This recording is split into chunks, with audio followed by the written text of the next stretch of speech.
តោះមកជួបនឹងរឿងរ៉ាវដ៏រំភើបមួយជាមួយខ្ញុំនៅពេលដែលឃាតករម្នាក់ដឹងខ្លួនថាខ្លួនឯងត្រូវគេសម្លាប់តើស្ងាត់ស្ងៀមប៉ុណ្ណាវាមិនមែនជាភាពស្ងប់ស្ងាត់នៃក្តីអស់សង្ឃឹមទេតែជាការទទួលស្គាល់នៅថ្វីដៃរបស់កំពូលអ្នកអាជីពដូចគ្នាទោះជាដង្ហើមចុងក្រោយក៏ដោយគេឈ្មោះថារេត្រឹមតែរេម្នាក់គត់គ្មានបាក់ពួកគ្មានគ្រួសារគ្មានអតីតកាលសម្រាប់ឲ្យគេយកមកគំរាមកំហែងបានឡើយឈ្មោះមួយដូចជាវត្ថុឬជាឧបករណ៍ប្រើប្រាស់ដែលឆ្លុះបញ្ចាំងពីតម្លៃពិតប្រាកដរបស់គេក្នុងនាមជាឃាតករ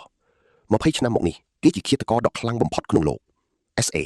ដែលជាពិភពវាស់ស្ទង់សមត្ថភាពដោយកម្លាំងហើយមហាបកទាំង9តែងតែបែងចែកអំណាចគ្នាដូចជានំខេក20ឆ្នាំមកនេះគេមិនដែលធ្លាប់ស្គាល់ពាក្យថាបរាជ័យឡើយគ្មានគោលដៅណាគេចផុតគ្មានបេសកកម្មណាដែលធ្វើមិនបានសម្រេចគេធ្លាប់សម្លាប់ទាំងមេបកនិងអ្នកបន្តវេនទាំងមេតបនិងគ្រូមន្ត្រាគុំល្បីទោះបីជាមានអ្នកការពាររាប់រយនាក់នៅពីក្រោយបន្ទាយក៏ដោយដែលមានរនាំងការពារច្រើនជាន់ទិញដោយទ្រព្យសម្បត្តិមហាសាលប៉ុន្តែវាមិនសំខាន់ទេរេតែងតែរកឃើញវិធីជានិច្ចព្រោះតែគេមានដងពិសេសពីកំណើតវាមិនមែនជាមន្តអាគមឬកម្លាំងវិញ្ញាណដែលអាចចុះក្នុងបញ្ជីសមាគមឡើយប៉ុន្តែវាជាសមត្ថភាពពិសេសក្នុងការមើលឃើញពិភពលោកទាំងមូលជាប្រព័ន្ធនៃចំណុចខ្សោយមកដល់ត្រង់នេះចាំមើលឲ្យច្បាស់មនុស្សគ្រប់រូបបន្ទាយគ្រប់កន្លែងសុទ្ធតែមានចន្លោះប្រហោងឲ្យតែយើងមានការអត់ធ្មត់សង្កេតមើលហើយរេពូកែខាងរឿងនេះណាស់បាក់ស្រមោលជាកន្លែងដែលគេធ្លាប់បម្រើការងារអស់រយៈពេល7ឆ្នាំចុងក្រោយនេះផ្ដល់លុយឲ្យគេយ៉ាងច្រើននិងមិនសួរដេញដោលច្រើនឡើយវាជាកន្លែងដ៏ល្អសម្រាប់មនុស្សគ្មានឈ្មោះនិងគ្មានអតីតកាលដូចជាគេរេធ្លាប់តែគិតបែបនេះរហូតដល់យប់នេះនៅលើកំពូលភ្នំកម្ពស់2000ម៉ែត្រខ្យល់បក់បោកត្រជាក់ដល់ឆ្អឹងទម្លុះសម្លៀកបំពាក់ពពកបាំងព្រះច័ន្ទស្ទើរតែងងឹតសូនឈឹងគេកំពុងធ្វើដំណើរត្រឡប់មកវិញក្រោយពីសម្លាប់គោលដៅបានសម្រេចនោះគឺប្រធាចារម្នាក់នៃបកទលេខ្មៅដែលជាអ្នកលួចប្រមូលព័ត៌មានសម្ងាត់ហើយគិតថាខ្លួនឯងមានសុវត្ថិភាពតែគ្មានឡើយសេចក្តីស្លាប់តែងតែនៅក្បែរអ្នកដឹងច្រើនជានិច្ចរេដើរមកតែម្នាក់ឯងជានិច្ចគ្មានអ្នកការពារគ្មានអ្នកជួយគេមានអាយុ32ឆ្នាំខ្លួនស្រាលដូចស្រមោលនិងធ្វើចលនាដោយគ្មានសម្លេងនៅលើផ្ទៃដីឡើយគេដឹងថាមានការបង្កប់ខ្លួននៅចម្ងាយ200ម៉ែត្រទោះបីជាមើលមិនឃើញនិងមិនឮសូរក៏ដោយវាជាវិញ្ញាណទី6ឬសភាវគតិប្រយុទ្ធដែលអ្នកខ្លាំងតែងតែមានប៉ុន្តែសម្រាប់រេគេហៅវាថាគណិតវិទ្យាព្រោះមានអត្ថេជាច្រើនបានប្រែប្រួលក្នុងពេលតែមួយទិសដៅខ្យល់ស្រមោលនិងសីតុណ្ហភាពអាកាសមានមនុស្សកំពុងរង់ចាំនៅខាងមុខហើយមានគ្នាជាច្រើនទៀតផងគេក៏ឈប់ដើម្បីវាយតម្លៃនៅខាងក្រោយក៏មានដែរខាងឆ្វេងជាជួសជ្រៅ300ម៉ែត្រខាងស្ដាំជាផ្ទាំងថ្មចោតវាជាអន្ទាក់ដ៏ល្អឥតឆោះខ្ញុំដឹងថាអ្នកកំពុងគិតអីរឿងនេះធ្លាប់កើតឡើងរាប់រយដងហើយរេឈោស្ងៀមក្នុងភាពងងឹតគិតថាជាអ្នកណាហេតុអ្វីនឹងដឹងផ្លូវនេះដោយរបៀបណាសំណួរទាំង3នេះសំណួរទី1ត្រូវបានឆ្លើយភ្លាមមានតែបាក់ស្រមោលទេដែលដឹងពីផ្លូវនេះដូច្នេះគឺជាមនុស្សខ្លួនឯងចំណែកសំណួរទី2គឺការភ័យខ្លាច7ឆ្នាំមកនេះគេបំពេញភារកិច្ចកាន់តែខ្លាំងឡើងរហូតដល់កម្រិតជ្រៅបំផុតនៃមហាវិស័យក្បាច់គុណដែលជាកម្រិតខ្ពស់បំផុតនិងមានតែ9អ្នកគត់ក្នុងលោកបាក់បារម្ភថាថ្ងៃណាមួយគេនឹងលែងស្ដាប់បង្គាប់និងមិនអាចគ្រប់គ្រងបាន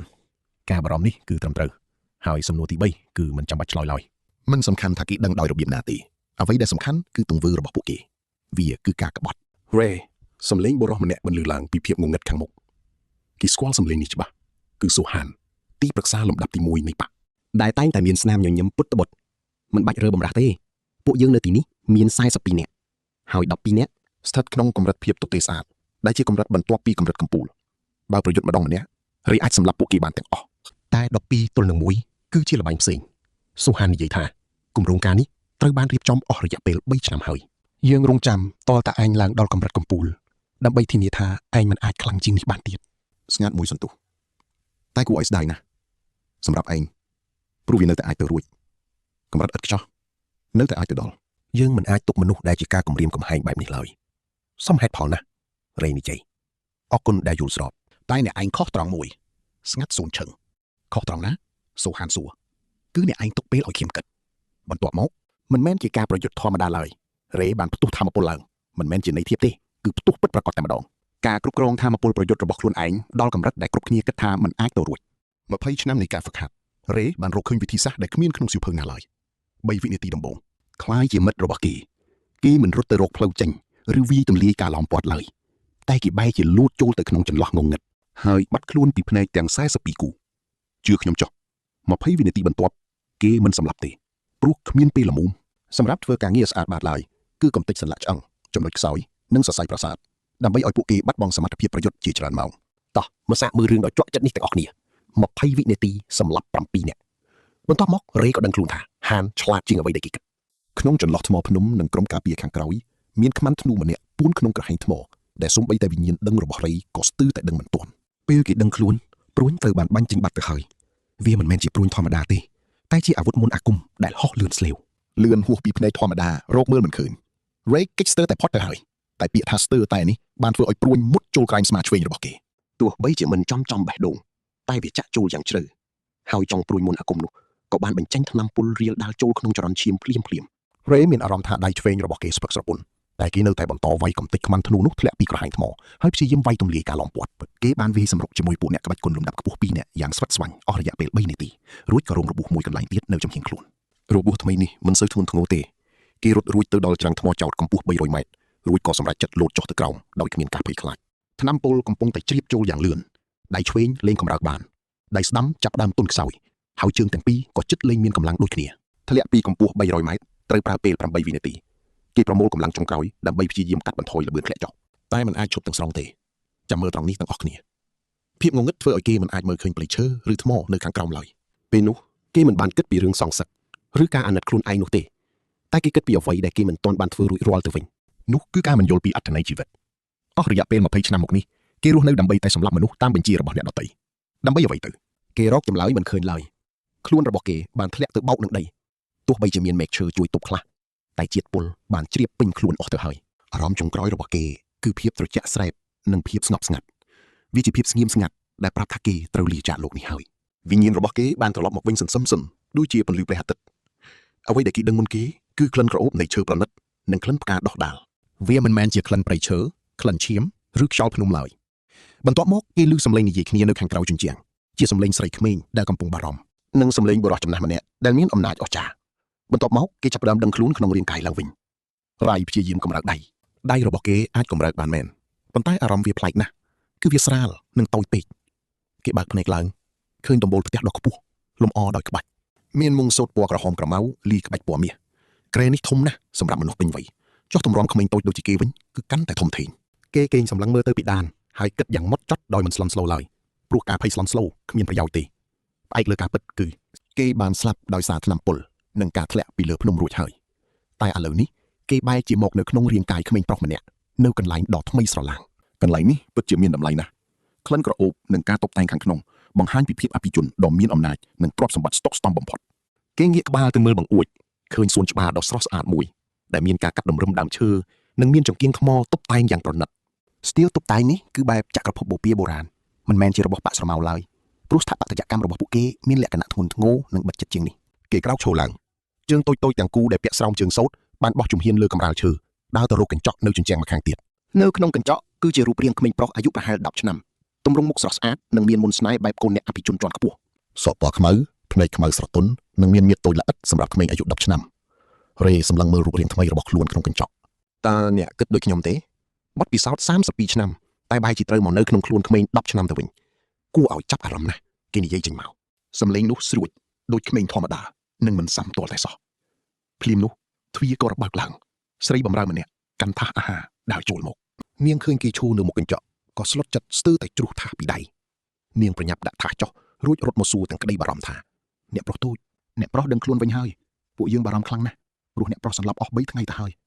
យលោកគ្រូពេទ្យថែមទាំងបានប្រាប់ថាតើខ្ញុំនឹងឯណារ៉ាយនិយាយកាត់ស្រីបម្រើនោះក៏ស្ងាត់មាត់ភ្លាមហើយសម្លឹងមើលគេដោយភាពងឿងឆ្ងល់ព្រោះក្មេងធម្មតាមិននិយាយបែបនេះឡើយអ្នកប្រុសតូចឥឡូវនេះអ្នកប្រុសកំពុងស្ថិតនៅក្នុងបន្ទប់ផ្ទាល់ខ្លួននៃវិមានធំរបស់ត្រកូលអាស៊ីឮឈ្មោះត្រកូលអាស៊ីភ្លាមរ៉ាយក៏នឹកឃើញត្រកូលអាស៊ីគឺជាត្រកូលដ៏អស្ចារ្យមួយក្នុងចំណោមត្រកូលធំទាំង9នៃសានកាដែលបានគ្រប់គ្រងខេត្តភាគខាងកើតអស់រយៈពេល300ឆ្នាំមកហើយចំណុចខ្លាំងរបស់ពួកគេគឺក្បាច់គុណវិញ្ញាណសួរដ៏ខ្លាំងពូកែមានឥទ្ធិពលវ័យចំណាស់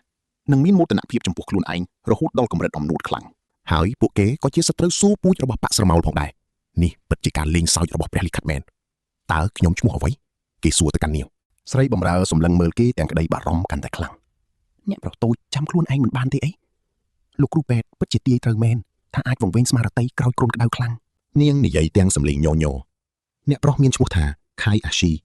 ជាកូនប្រុសតែម្នាក់គត់របស់មេគូសម្ព័ន្ធដាវអាស៊ីនិងជាអ្នកបន្តវេននៃចក្រភពភាគខាងកើតคล้ายជាខៃអាស៊ីដែលជាអ្នកបន្តវេនរបស់ត្រកូលដ៏ខ្លាំងពូកែមួយក្នុងចំណោមត្រកូលធំទាំង9រេបានសម្លឹងមើលទៅស្រមោលខ្លួនឯងក្នុងកញ្ចក់ រូបភាពនិងគម្រោងការជាច្រើនចាប់ផ្ដើមលេចឡើងក្នុងខួរក្បាលរបស់គេត្រកូលអាស៊ីគឺជាសត្រូវរបស់បក្សស្រមោលដ៏មានឥទ្ធិពលពួកគេមានទ្រព្យសម្បត្តិយោធានិងធនធានជាច្រើនដែលអាចក្តោបព័ត៌មានរបស់ត្រកូលធំៗទាំង9បានទាំងអស់ក្នុងនាមជាអ្នកបន្តវេនគេអាចប្រើប្រាស់ធនធានគ្រូបង្វឹកនិងការវឹកហាត់កម្រិតខ្ពស់បំផុតរយៈពេល10ឆ្នាំដើម្បីធំធាត់និងខ្លាំងជាងមុនដើម្បីត្រឡប់ទៅសងសឹកវិញរ៉ាយងាកទៅរកស្រីបម្រើរួចបញ្ជាថាយកអាហារមកឲ្យខ្ញុំត្រូវស្ដារកម្លាំងឡើងវិញនាងក៏ប្រញាប់ងក់ក្បាលទទួលបញ្ជារីសម្លឹងកញ្ចក់មើលកៅភ្នែកឃាតកររបស់ក្មេងប្រុសនេះជឿខ្ញុំចោះរឿងនេះនឹងកាន់តែល្អមើលហើយស្ងាត់ស្ងៀមបំផុតតោះមកតាមដានរឿងរបស់រ៉េដែលលាក់បាំងទាំងអ្នកបម្រើក្រុមស្រមោលនិងសូហានជាមួយស្នាមញញឹមល្បិចកលនោះដែលធ្លាប់ឈរនៅលើច្រកភ្នំនោះចាំបន្តិចមេគូលសម្ព័ន្ធបានមកដល់នៅថ្ងៃបន្ទាប់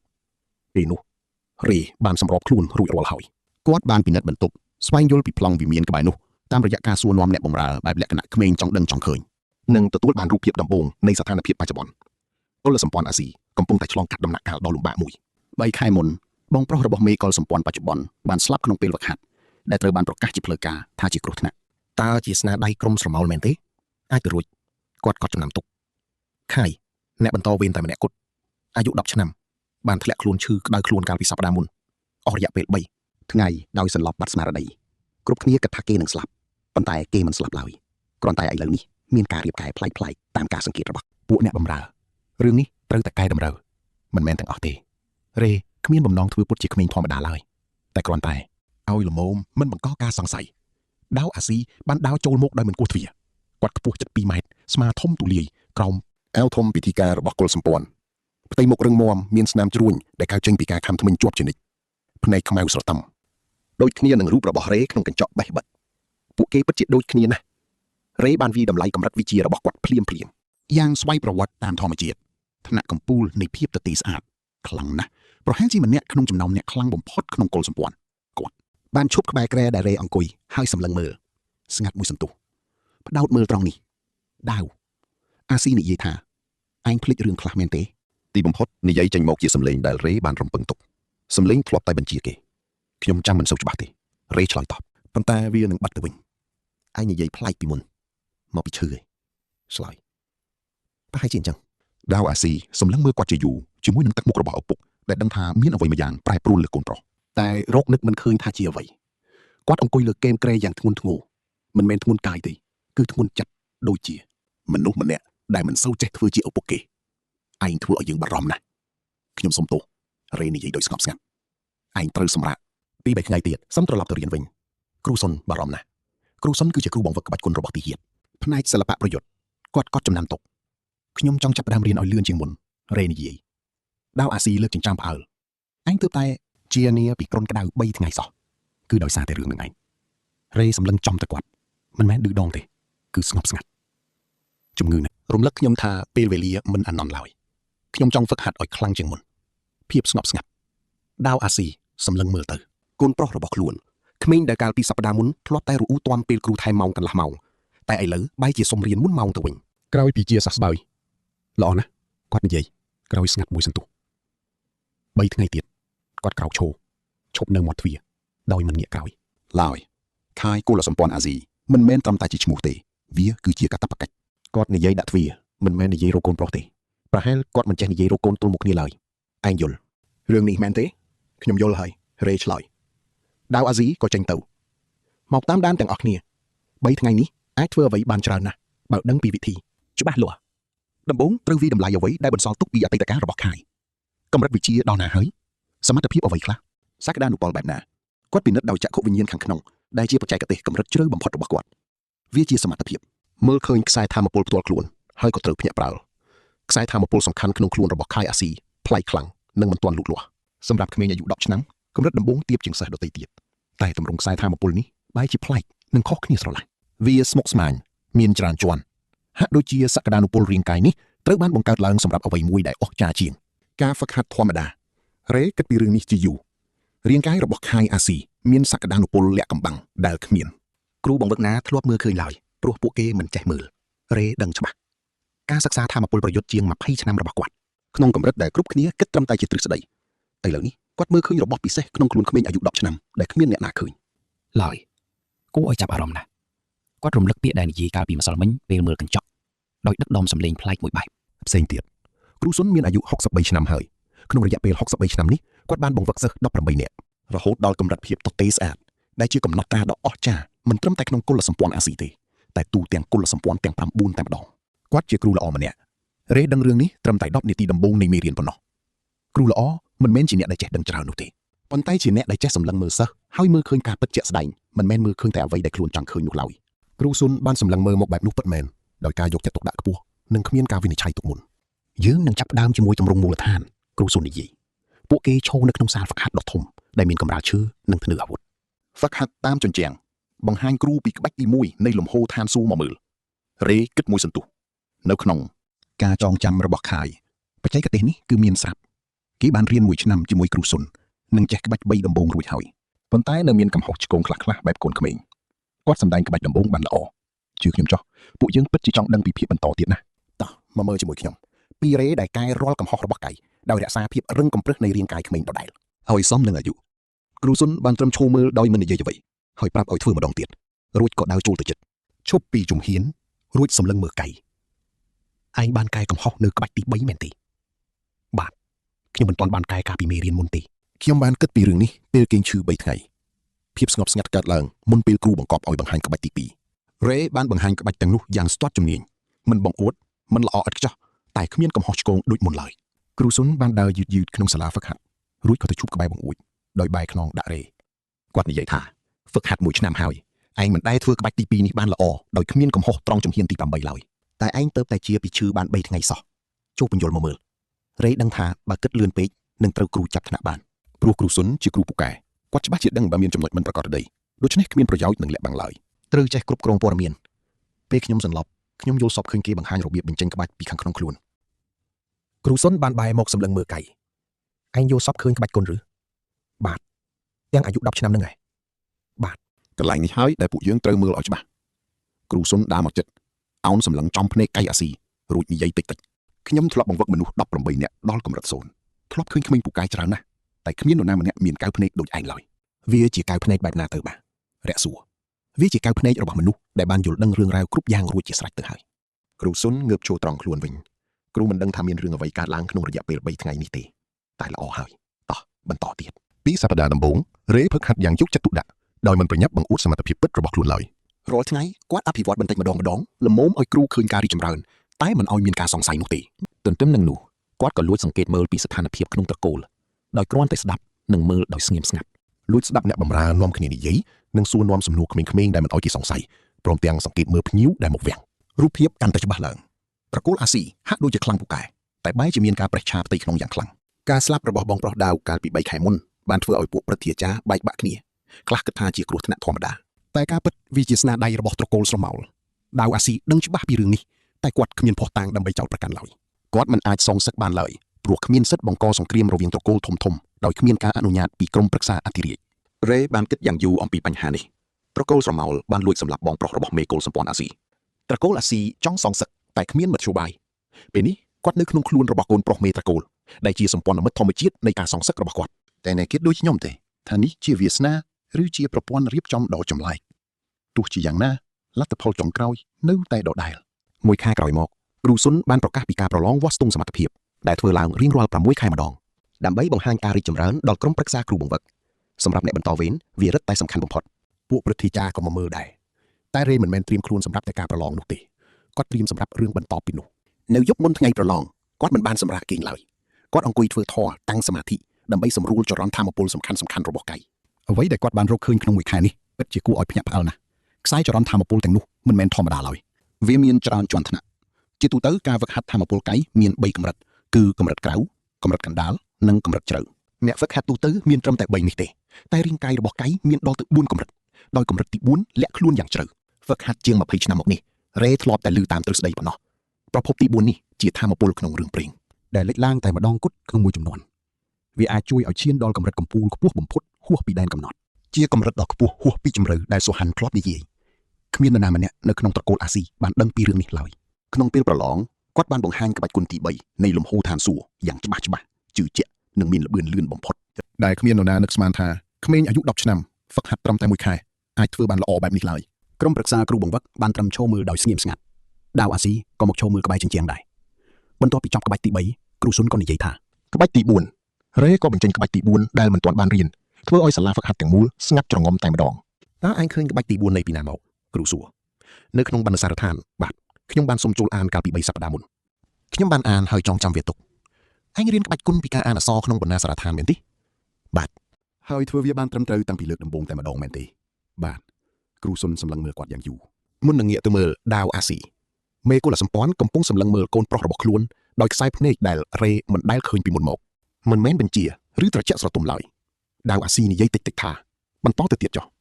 តោះចាំមើលជាមួយគ្នានៅភាគក្រោយពួកយើងនឹងទៅមើលការសន្ទនានេះក្រោយការសាក់លបងគ្រូសុនបានឲ្យរ៉េនៅក្រោយពួកគេឈរទល់មុខគ្នារវាងបុរសចំណាស់និងក្មេងប្រុសតូចម្នាក់គ្រូសុនបាននិយាយទៅកាន់គេថាខៃខ្ញុំចង់សួរឯងមួយសំណួរហើយសូមឲ្យឆ្លើយដោយស្មោះត្រង់តើឯងជានរណាភាពស្ងាត់ជ្រងំរ៉េសម្លឹងទៅគ្រូសុនសម្លឹងមកវិញដោយគ្មានភាពភ័យខ្លាចឬការចោទប្រកាន់ឡើយវាគ្រាន់តែជាសំណួរបញ្ជាក់ដើម្បីដឹងថាអ្វីដែលខ្លួនឃើញគឺត្រឹមត្រូវដែរឬទេពិតជាគ្រូល្អមែនខ្ញុំគឺខៃអាស៊ីនេះជាសម្ដីរបស់រ៉េជាកូនប្រុសតែម្នាក់និងជាអ្នកបន្តវេនប៉ុន្តែខ្ញុំក៏ជាមនុស្សម្នាក់ផ្សេងទៀតដែលចងចាំរឿងរ៉ាវដែលក្មេងអាយុ10ឆ្នាំមិនគួរចងចាំភាពស្ងាត់ជ្រងំបន្តគ្រូសុននិយាយតិចតិចថានេះជាការចាប់ជាថ្មីមិនមែនជាសំណួរទេតែជាការពិតខ្ញុំធ្លាប់ឮរឿងបែបនេះរាប់រយឆ្នាំទើបមានម្ដងគាត់សម្លឹងរ៉េហើយសួរតើឯងជានរណាជាអ្នកហាត់គុណចម្លើយខ្លីតែមិនទាន់អស់សេចក្តីកម្រិតណាកម្រិត Abyss ទឹកមុខគ្រូសុនមិនផ្លាស់ប្ដូរទេ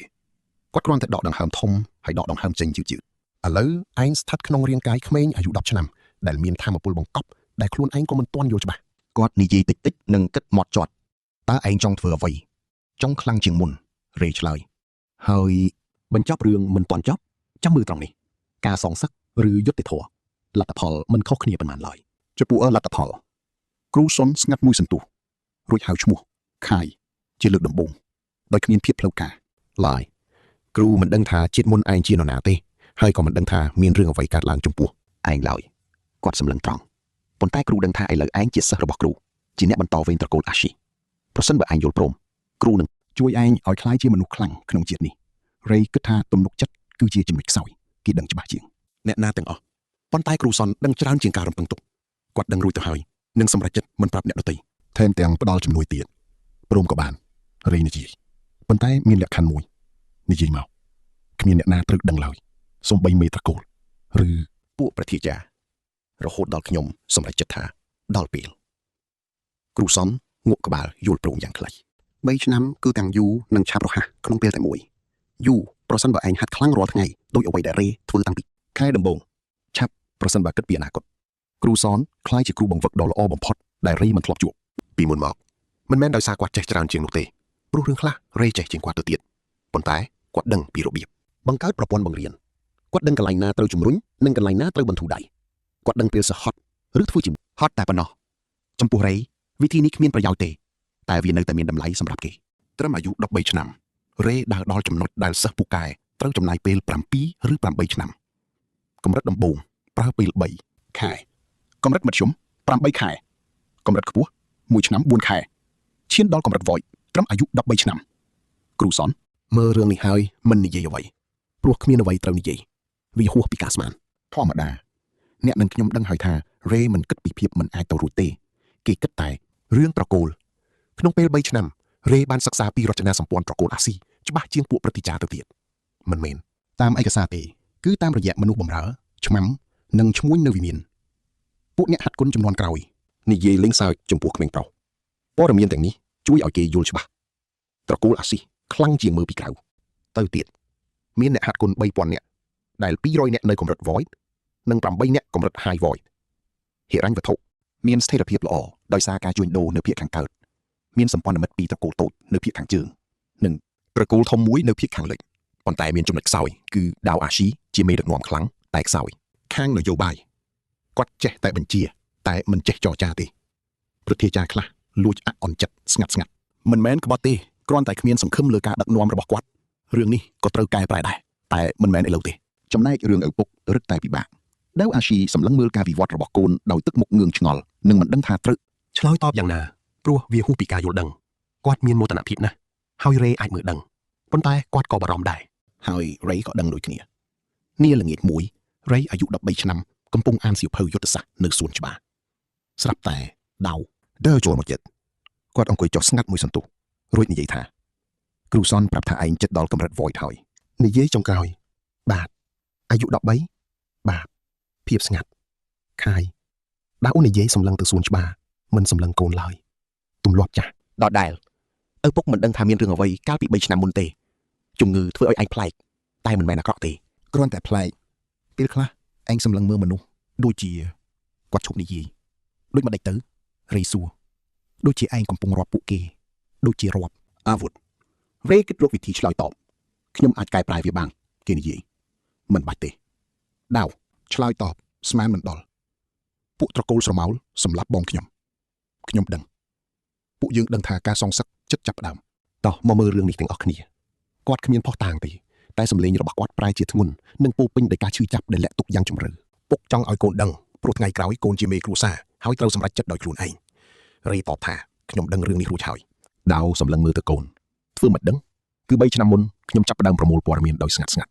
បន្ទាប់មកភាពស្ងប់ស្ងាត់ក៏គ្របដណ្ដប់ដាវអាស៊ីសម្លឹងមើលកូនប្រុសអាយុ13ឆ្នាំដែលចំណាយពេល3ឆ្នាំប្រមូលព័ត៌មានសម្ងាត់ទីបំផុតគាត់ក៏និយាយថាល្អណាស់គ្រាន់តែពាក្យថាល្អប្រាប់ពុកពេលមានព័ត៌មានគ្រប់គ្រាន់រាយយល់ព្រមចូលដល់អាយុ14ឆ្នាំការប្រយុទ្ធពិតប្រាកដលើកដំបូងបានចាប់ផ្ដើមមិនមែនជាការវឹកហាត់ទេគឺការប្រយុទ្ធពិតក្រុមភ្នំប្រាក់ជាបាក់តូចមួយនៅភាគខាងត្បូងទឹកដីអាស៊ីបើតាមផ្លូវការគឺពួកគេអភិក្រិតតែក្រៅផ្លូវការពួកគេទទួលលុយពីក្រុមស្រមោលដើម្បីលួចផ្ដាល់ព័ត៌មានពីចលនារបស់អ្នកហាត់ការក្រុមអាស៊ីពេលដាវដឹងរឿងក៏សម្រេចចិត្តឆ្មក់វាយប្រហារដើម្បីព្រមាននិងចាប់ខ្លួនអ្នកផ្ដាល់ព័ត៌មានទាំងរស់មកធ្វើជាភស្តុតាងគាត់បានប្រាប់ឲ្យសាន់រៀបចំក្រុមការងារដោយស្ងាត់សាន់នាំយកខាយទៅជាមួយតែដំបូងឡើយដាវបានបដិសេធតែក្រោយមកក៏យល់ព្រមក្រុមឆ្មក់វាយប្រហារមានអ្នកហាត់ការកម្រិត0ចំនួន12នាក់និងអ្នកបន្តវេនអាយុ14ឆ្នាំម្នាក់ទោះបីជាផ្លូវការគាត់មិនទាន់ដល់កម្រិត0តែជាក់ស្ដែងគឺនៅកម្រិតកណ្ដាលទៅហើយ Wright ធ្វើសកម្មភាពយ៉ាងរហ័សរហួនបំផុតគាត់ប្រើប្រាស់សមត្ថភាព2ក្នុងពេលតែមួយទី1គឺបទពិសោធន៍ជាឃាតករអាជីពអស់រយៈពេល20ឆ្នាំមកហើយគាត់វាយតម្លៃស្ថានភាពដីទីតាំងសត្រូវនិងផ្លូវដកថយដោយស្វ័យប្រវត្តិដូចជាការដកដង្ហើមចេញចូលអញ្ចឹងទី2គឺរាងកាយថ្មីរាងកាយអាយុ14ឆ្នាំនេះមានប្រតិកម្មខុសប្លែកពីកាលអាយុ32ឆ្នាំឆ្ងាយណាស់វាមានល្បឿនលឿនជាងមុនសក្តានុពលដ៏អស្ចារ្យនៃរាងកាយវ័យក្មេងនេះផ្ដល់ល្បឿនលឿនជាងជាតិមុនរបស់គាត់ទៅទៀតប៉ុន្តែកម្លាំងស៊ូនៅមានកំណត់ទោះបីជាធម៌ពលខាយរបស់គាត់ខ្លាំងជាងក្មេងដទៃតែវានៅមិនទាន់ដល់ចំណុចកំពូលឡើយគាត់ដឹងរឿងនេះក៏កែសម្រួលយុទ្ធសាស្ត្រភូមិគ្រឹះរបស់អ្នកផ្ដល់ព័ត៌មាននោះគឺតូចមួយនៅជាយក្រុងក្បែរជួរភ្នំមានឆ្មាំ20នាក់ហើយ5នាក់ជាអ្នកហាត់ការកម្រិតដំបូងពួកគេគ្មានផ្លូវតតាំងជាមួយក្រុមកម្រិត0បានឡើយប៉ុន្តែគ្រោះថ្នាក់បានកើតឡើងភ្លាមពេលក្រុមវាយឆ្មក់ចូលទៅដល់ចេញពីទីងងឹតនៃភូមិគ្រឹះនោះស្រាប់តែលេចមុខមនុស្សយ៉ាងច្រើនឥឡូវមើលត្រង់នេះទាំងអស់គ្នាគឺមានឆ្មាំរហូតដល់40នាក់ឯណោះមានគេលួចប្រាប់ពួកគេមុនហើយ Ray បានដឹងខ្លួនមុន15វិនាទីគាត់បានប្រមានមេបញ្ជាការទាន់ពេលទើបពួកគេអាចបំបែកគ្នាបានការប្រយុទ្ធគ្នាយ៉ាងខ្លាំងក្លារវាងមនុស្ស40នាក់ទល់នឹង12នាក់ប៉ុន្តែកម្រិតខុសគ្នាឆ្ងាយណាស់ក្រុមអ្នកហាត់ការកម្រិត0របស់អាស៊ីធ្វើការយ៉ាងជំនាញដោយគ្រាន់តែបង្ក្រាបមិនសម្លាប់ឡើយពួកគេវាយលុកជាក្រុមដោយសហការគ្នាបានយ៉ាងល្អចំណែកឯ Ray វិញគាត់ធ្វើសកម្មភាពប្លែកពីគេទាំងស្រុងព្រោះក្នុងការប្រយុទ្ធពិតប្រាកដរាងកាយរបស់គាត់ឆ្លើយតបដោយស្វ័យប្រវត្តិអ្នកហាត់ការកម្រិតកណ្ដាល3នាក់បានចូលមកវាយលុកគាត់ពួកគេប្រើល្បិចឡោមព័ទ្ធដែលជាវិធីទូទៅដោះស្រាយជាមួយសត្រូវម្នាក់ឯង2នាក់នៅខាងមុខនិងម្នាក់ទៀតមកពីក្រោយកាលពីជាតិមុន Ray បានបង្កើតក្បាច់ទប់ទល់នឹងស្ថានភាពបែបនេះតាំងពីអាយុ20ឆ្នាំម្លេះគាត់ហៅវាថាជាស្រមោលនៅជ្រុងអងឹតដែលជាការគេចខ្លួនយ៉ាងលឿនទៅចំហៀងជ្រុងស្រួចដើម្បីចូលទៅរកចន្លោះប្រហោងរបស់សត្រូវទាំង3វាជាចំណុចខ្សោយមួយប្រព្រឹត្តភ្នែកមុនពេលពួកគេអាចបដូរចំហប្រយុទ្ធបានទាន់ពេលវេលាគាត់បានចាប់ផ្ដើមវាយបកភ្លាមគ្រាន់តែ1វិនាទីប៉ុណ្ណោះគាត់បានវាយទៅលើអ្នកនៅពីក្រោយគេបង្អស់ចំចំណុចសំខាន់នៅលើដៃរបស់គេការវាយតែមួយដៃនេះធ្វើឲ្យខ្សែធម្មពលត្រូវបិទរាប់ម៉ោងហើយសត្រូវបាត់បង់សមត្ថភាពប្រើប្រាស់កម្លាំងកាយទាំងស្រុងអ្នកទាំងអស់គ្នាច្បាស់ជាគិតដូចខ្ញុំឯងថាត្រឹម5វិនាទីគឺគ្រប់គ្រាន់ឲ្យគាត់វាយបំបាក់ម្នាក់ទៀតបានយ៉ាងងាយស្រួលសត្រូវទាំង3ត្រូវបានកំចាត់ចោលគាត់ក្រឡេកមើលសមរភូមិត្រឹមតែ10វិនាទីប៉ុណ្ណោះគូប្រកួតទាំង3របស់គាត់បានដួលអស់ហើយខណៈពេលដែលក្រុមកំពុងប្រយុទ្ធនិងខិតជិតនឹងទទួលបានជ័យជំនះមេបញ្ជាការដែលជាអ្នកហាត់ការកម្រិត0ខ្ពស់ឈរនៅចម្ងាយ3ម៉ែត្រហើយសម្លឹងមើលទៅ Ray ជនក្បត់ត្រូវបានចាប់ខ្លួនពេលត្រឡប់មកវិញមេបញ្ជាការគីអនបានដើរក្បែរ Ray ទាំងស្ងៀមស្ងាត់យ៉ាងយូរទីបំផុតគាត់និយាយថាម្ចាស់ទូច Ray និងមេបញ្ជាការគីអូនការវាយកង់ដៃនោះពិតជាអស្ចារ្យត្រូវហើយនោះជាក្បាច់បិទខ្សែធម្មពលកាយខ្ញុំដឹងថាមានតែប៉មួយគត់ដែលបង្រៀនក្បាច់នេះនោះគឺប៉ខ្យល់មរណៈគាត់សម្លឹងមើល Ray វាជាបកសម្ងាត់មួយដែលនៅក្រៅបកធំទាំង9តើម្ចាស់តូចរៀនក្បាច់នេះពីណារ៉េគិតរួចឆ្លើយថាខ្ញុំអានវានៅក្នុងបណ្ណសារដ្ឋានរបស់ត្រកូលប៉ុន្តែបណ្ណសាររបស់ត្រកូលអាស៊ីគ្មានឯកសាររបស់បកខ្យល់មរណៈឡើយចឹងប្រហែលជាខ្ញុំឃើញនៅកន្លែងផ្សេងហើយភាពស្ងាត់ស្ងៀមបានកើតឡើងយីអ៊ុននិយាយយឺតថាខ្ញុំបម្រើត្រកូលអាស៊ីអស់រយៈពេល20ឆ្នាំហើយខ្ញុំធ្លាប់ឃើញដៅប្រយុទ្ធខ្ញុំក៏ធ្លាប់ឃើញគ្រូសិនដែរតែគ្មាននរណាម្នាក់ក្នុងវ័យ14ឆ្នាំអាចកម្ចាត់គូប្រកួត3នាក់ក្នុងពេល10វិនាទីឡើយអញ្ចឹងប្រហែលជាខ្ញុំរៀនលឿនហើយជីអនសម្លឹងមើលគាត់បន្តិចរួចលាន់មាត់ថាលឿនមែនហើយមិននិយាយអ្វីទៀតឡើយរហូតដល់បញ្ចប់ដំណើរដាវអាស៊ីទទួលបានរបាយការណ៍ពីហ្គីយ៉នគាត់បានអានវាយ៉ាងយកចិត្តទុកដាក់នៅក្នុងបន្ទប់ធ្វើការគាត់អានវា2ដងយ៉ាងយឺតរួចអង្គុយគិតយ៉ាងយូរមុននឹងហៅសាន់មកជួបសាន់មកដល់ក៏អង្គុយស្ងៀមស្ងាត់ជឿខ្ញុំចោះរឿងនេះកាន់តែជក់ចិត្តហើយព្រោះគ្រូសាន់បានដឹងរឿងនេះតាំងពីការបង្រៀនដំបូងម្ល៉េះស្ដាប់ខ្ញុំសិនអ្នកទាំងអស់គ្នានឹងដឹងថាក្មេងម្នាក់នេះពិតជាពិសេសខ្លាំងណាស់លោកម្ចាស់ដាវកូនរបស់លោកពិតជាកម្ររកបានដែលមិនធ្លាប់មានឡើយក្នុងចំណោមអ្នកហាត់គុណក្នុងរយៈពេល200ឆ្នាំឬប្រហែលជា300ឆ្នាំមកនេះគាត់ផ្អាកបន្តិចការចាប់កំណើតជាថ្មីដោយមានការចងចាំពេញលេញពីជាតិមុនក្នុងនាមជាអ្នកហាត់គុណកម្រិតអវិជ័យក្នុងខ្លួនសក្តានុពលនៃប្រភពទី4ភាពស្ងប់ស្ងាត់យ៉ាងយូរតើគេជាអ្នកណាដាវសួរគាត់មិនបានប្រាប់លំអិតទេគ្រាន់តែថាកម្រិតអវិជ័យមានរឿងមិនទាន់បញ្ចប់គឺការសងសឹកគេហៅវាថាយុទ្ធធរដាវក្រោកឈរដើរក្នុងបន្ទប់ហើយឈប់ក្បែរបង្អួចតើនរណាសម្រាប់គេកាលពីជាតិមុនខ្ញុំមិនដឹងច្បាស់សុនផ្អាកប៉ុន្តែខ្ញុំមានការសង្ស័យនិយាយមកគឺត្រកូលស្រមោលជាត្រកូលតែមួយគត់ដែលជំនាញខាងកម្ចាត់អ្នកខ្លាំងនិងមានធនធានគ្រប់គ្រាន់ដើម្បីកម្ចាត់កម្រិតអវិជ័យបានដាវឈូនក្បែរបង្អួចប្អូនប្រុសខ្ញុំគាត់និយាយតិចប្រហែលជាសត្រូវតែមួយសុនឆ្លើយស្ងាត់មួយសន្ទុះខ្ញុំចង់និយាយជាមួយគេដាវនិយាយការសន្ទនាក្នុងបន្ទប់ពេលល្ងាចរីអាយុ14ឆ្នាំអង្គុយទល់មុខឪពុកគេជាលើកដំបូងដែលពួកគេមើលគ្នាស្មើភាពមិនមែនឪពុកកូនឡើយមនុស្សពីរនាក់មានសត្រូវរួមគ្នាសុនប្រាប់ខ្លះដាវនិយាយខ្ញុំចង់ដឹងថែមរីគិតព័ត៌មានជាធនធានការចែករំលែកមានតម្លៃនៅពេលដែលផលប្រយោជន៍នៃភាពជាដៃគូមានច្រើនជាងហានិភ័យដាវអាហ្វីជាសម្ព័ន្ធមិត្តដ៏ខ្លាំងដែលមានគោលបំណងដូចគ្នានឹងរូបគេនឹងជាឪពុកនៃរាងកាយដែលគេកំពុងរស់នៅនេះគឺត្រកូលស្រមោលរីនិយាយបាទជាតិមុនខ្ញុំធ្វើការឲ្យពួកគេអស់7ឆ្នាំដោយគ្មានការលំអិតពេលខ្ញុំខ្លាំងពេកពួកគេក៏សម្រេចចិត្តកម្ចាត់ខ្ញុំចោលឥឡូវនេះចាំមើលត្រង់នេះឲ្យច្បាស់ពួកគេបានលួបឆ្មក់សម្រាប់ខ្ញុំហើយខ្ញុំកើតជាថ្មីក្នុងខ្លួនកូនលោកប្រហែលជាចៃដន្យឬក៏មិនមែនដាវសម្លឹងឯងស្គាល់រចនាសម្ព័ន្ធត្រកូលស្រមោលទេ7ឆ្នាំមុនខ្ញុំស្គាល់ច្បាស់ច្រើនយ៉ាងបានប្រែប្រួលតែមូលដ្ឋាននៅដដែលតួនាទីទំនាក់ទំនងវិធីសាស្ត្រមានតម្លៃបាទខៃដាវនិយាយយឺតឯងជាកូនខ្ញុំមិនថាជាតិមុនជាអ្នកណាពេលនេះឯងជាកូនខ្ញុំស្ងាត់បន្តិចខ្ញុំនឹងមិនទាមទារអ្វីពីឯងតែបើចង់ត្រកូលនេះមានអ្នកហាត់គុណ3000នាក់ធនធាននិងទំនាក់ទំនងជាច្រើនគាត់សម្លឹងចំឯងមិនបាច់ធ្វើរឿងនេះម្នាក់ឯងទេរីអង្គុយគិតជាតិមុនរបស់គេទាំងមូលគឺរស់នៅម្នាក់ឯងដោយជំរឿព្រោះភាពចាំបាច់និងច្បាប់អាជីពពីនេះខ្ញុំសូមពេលបន្ថែម1ឆ្នាំឬ2ឆ្នាំដើម្បីคล้ายជាខ្លាំងនិងវៃឆ្លាតជាងនេះ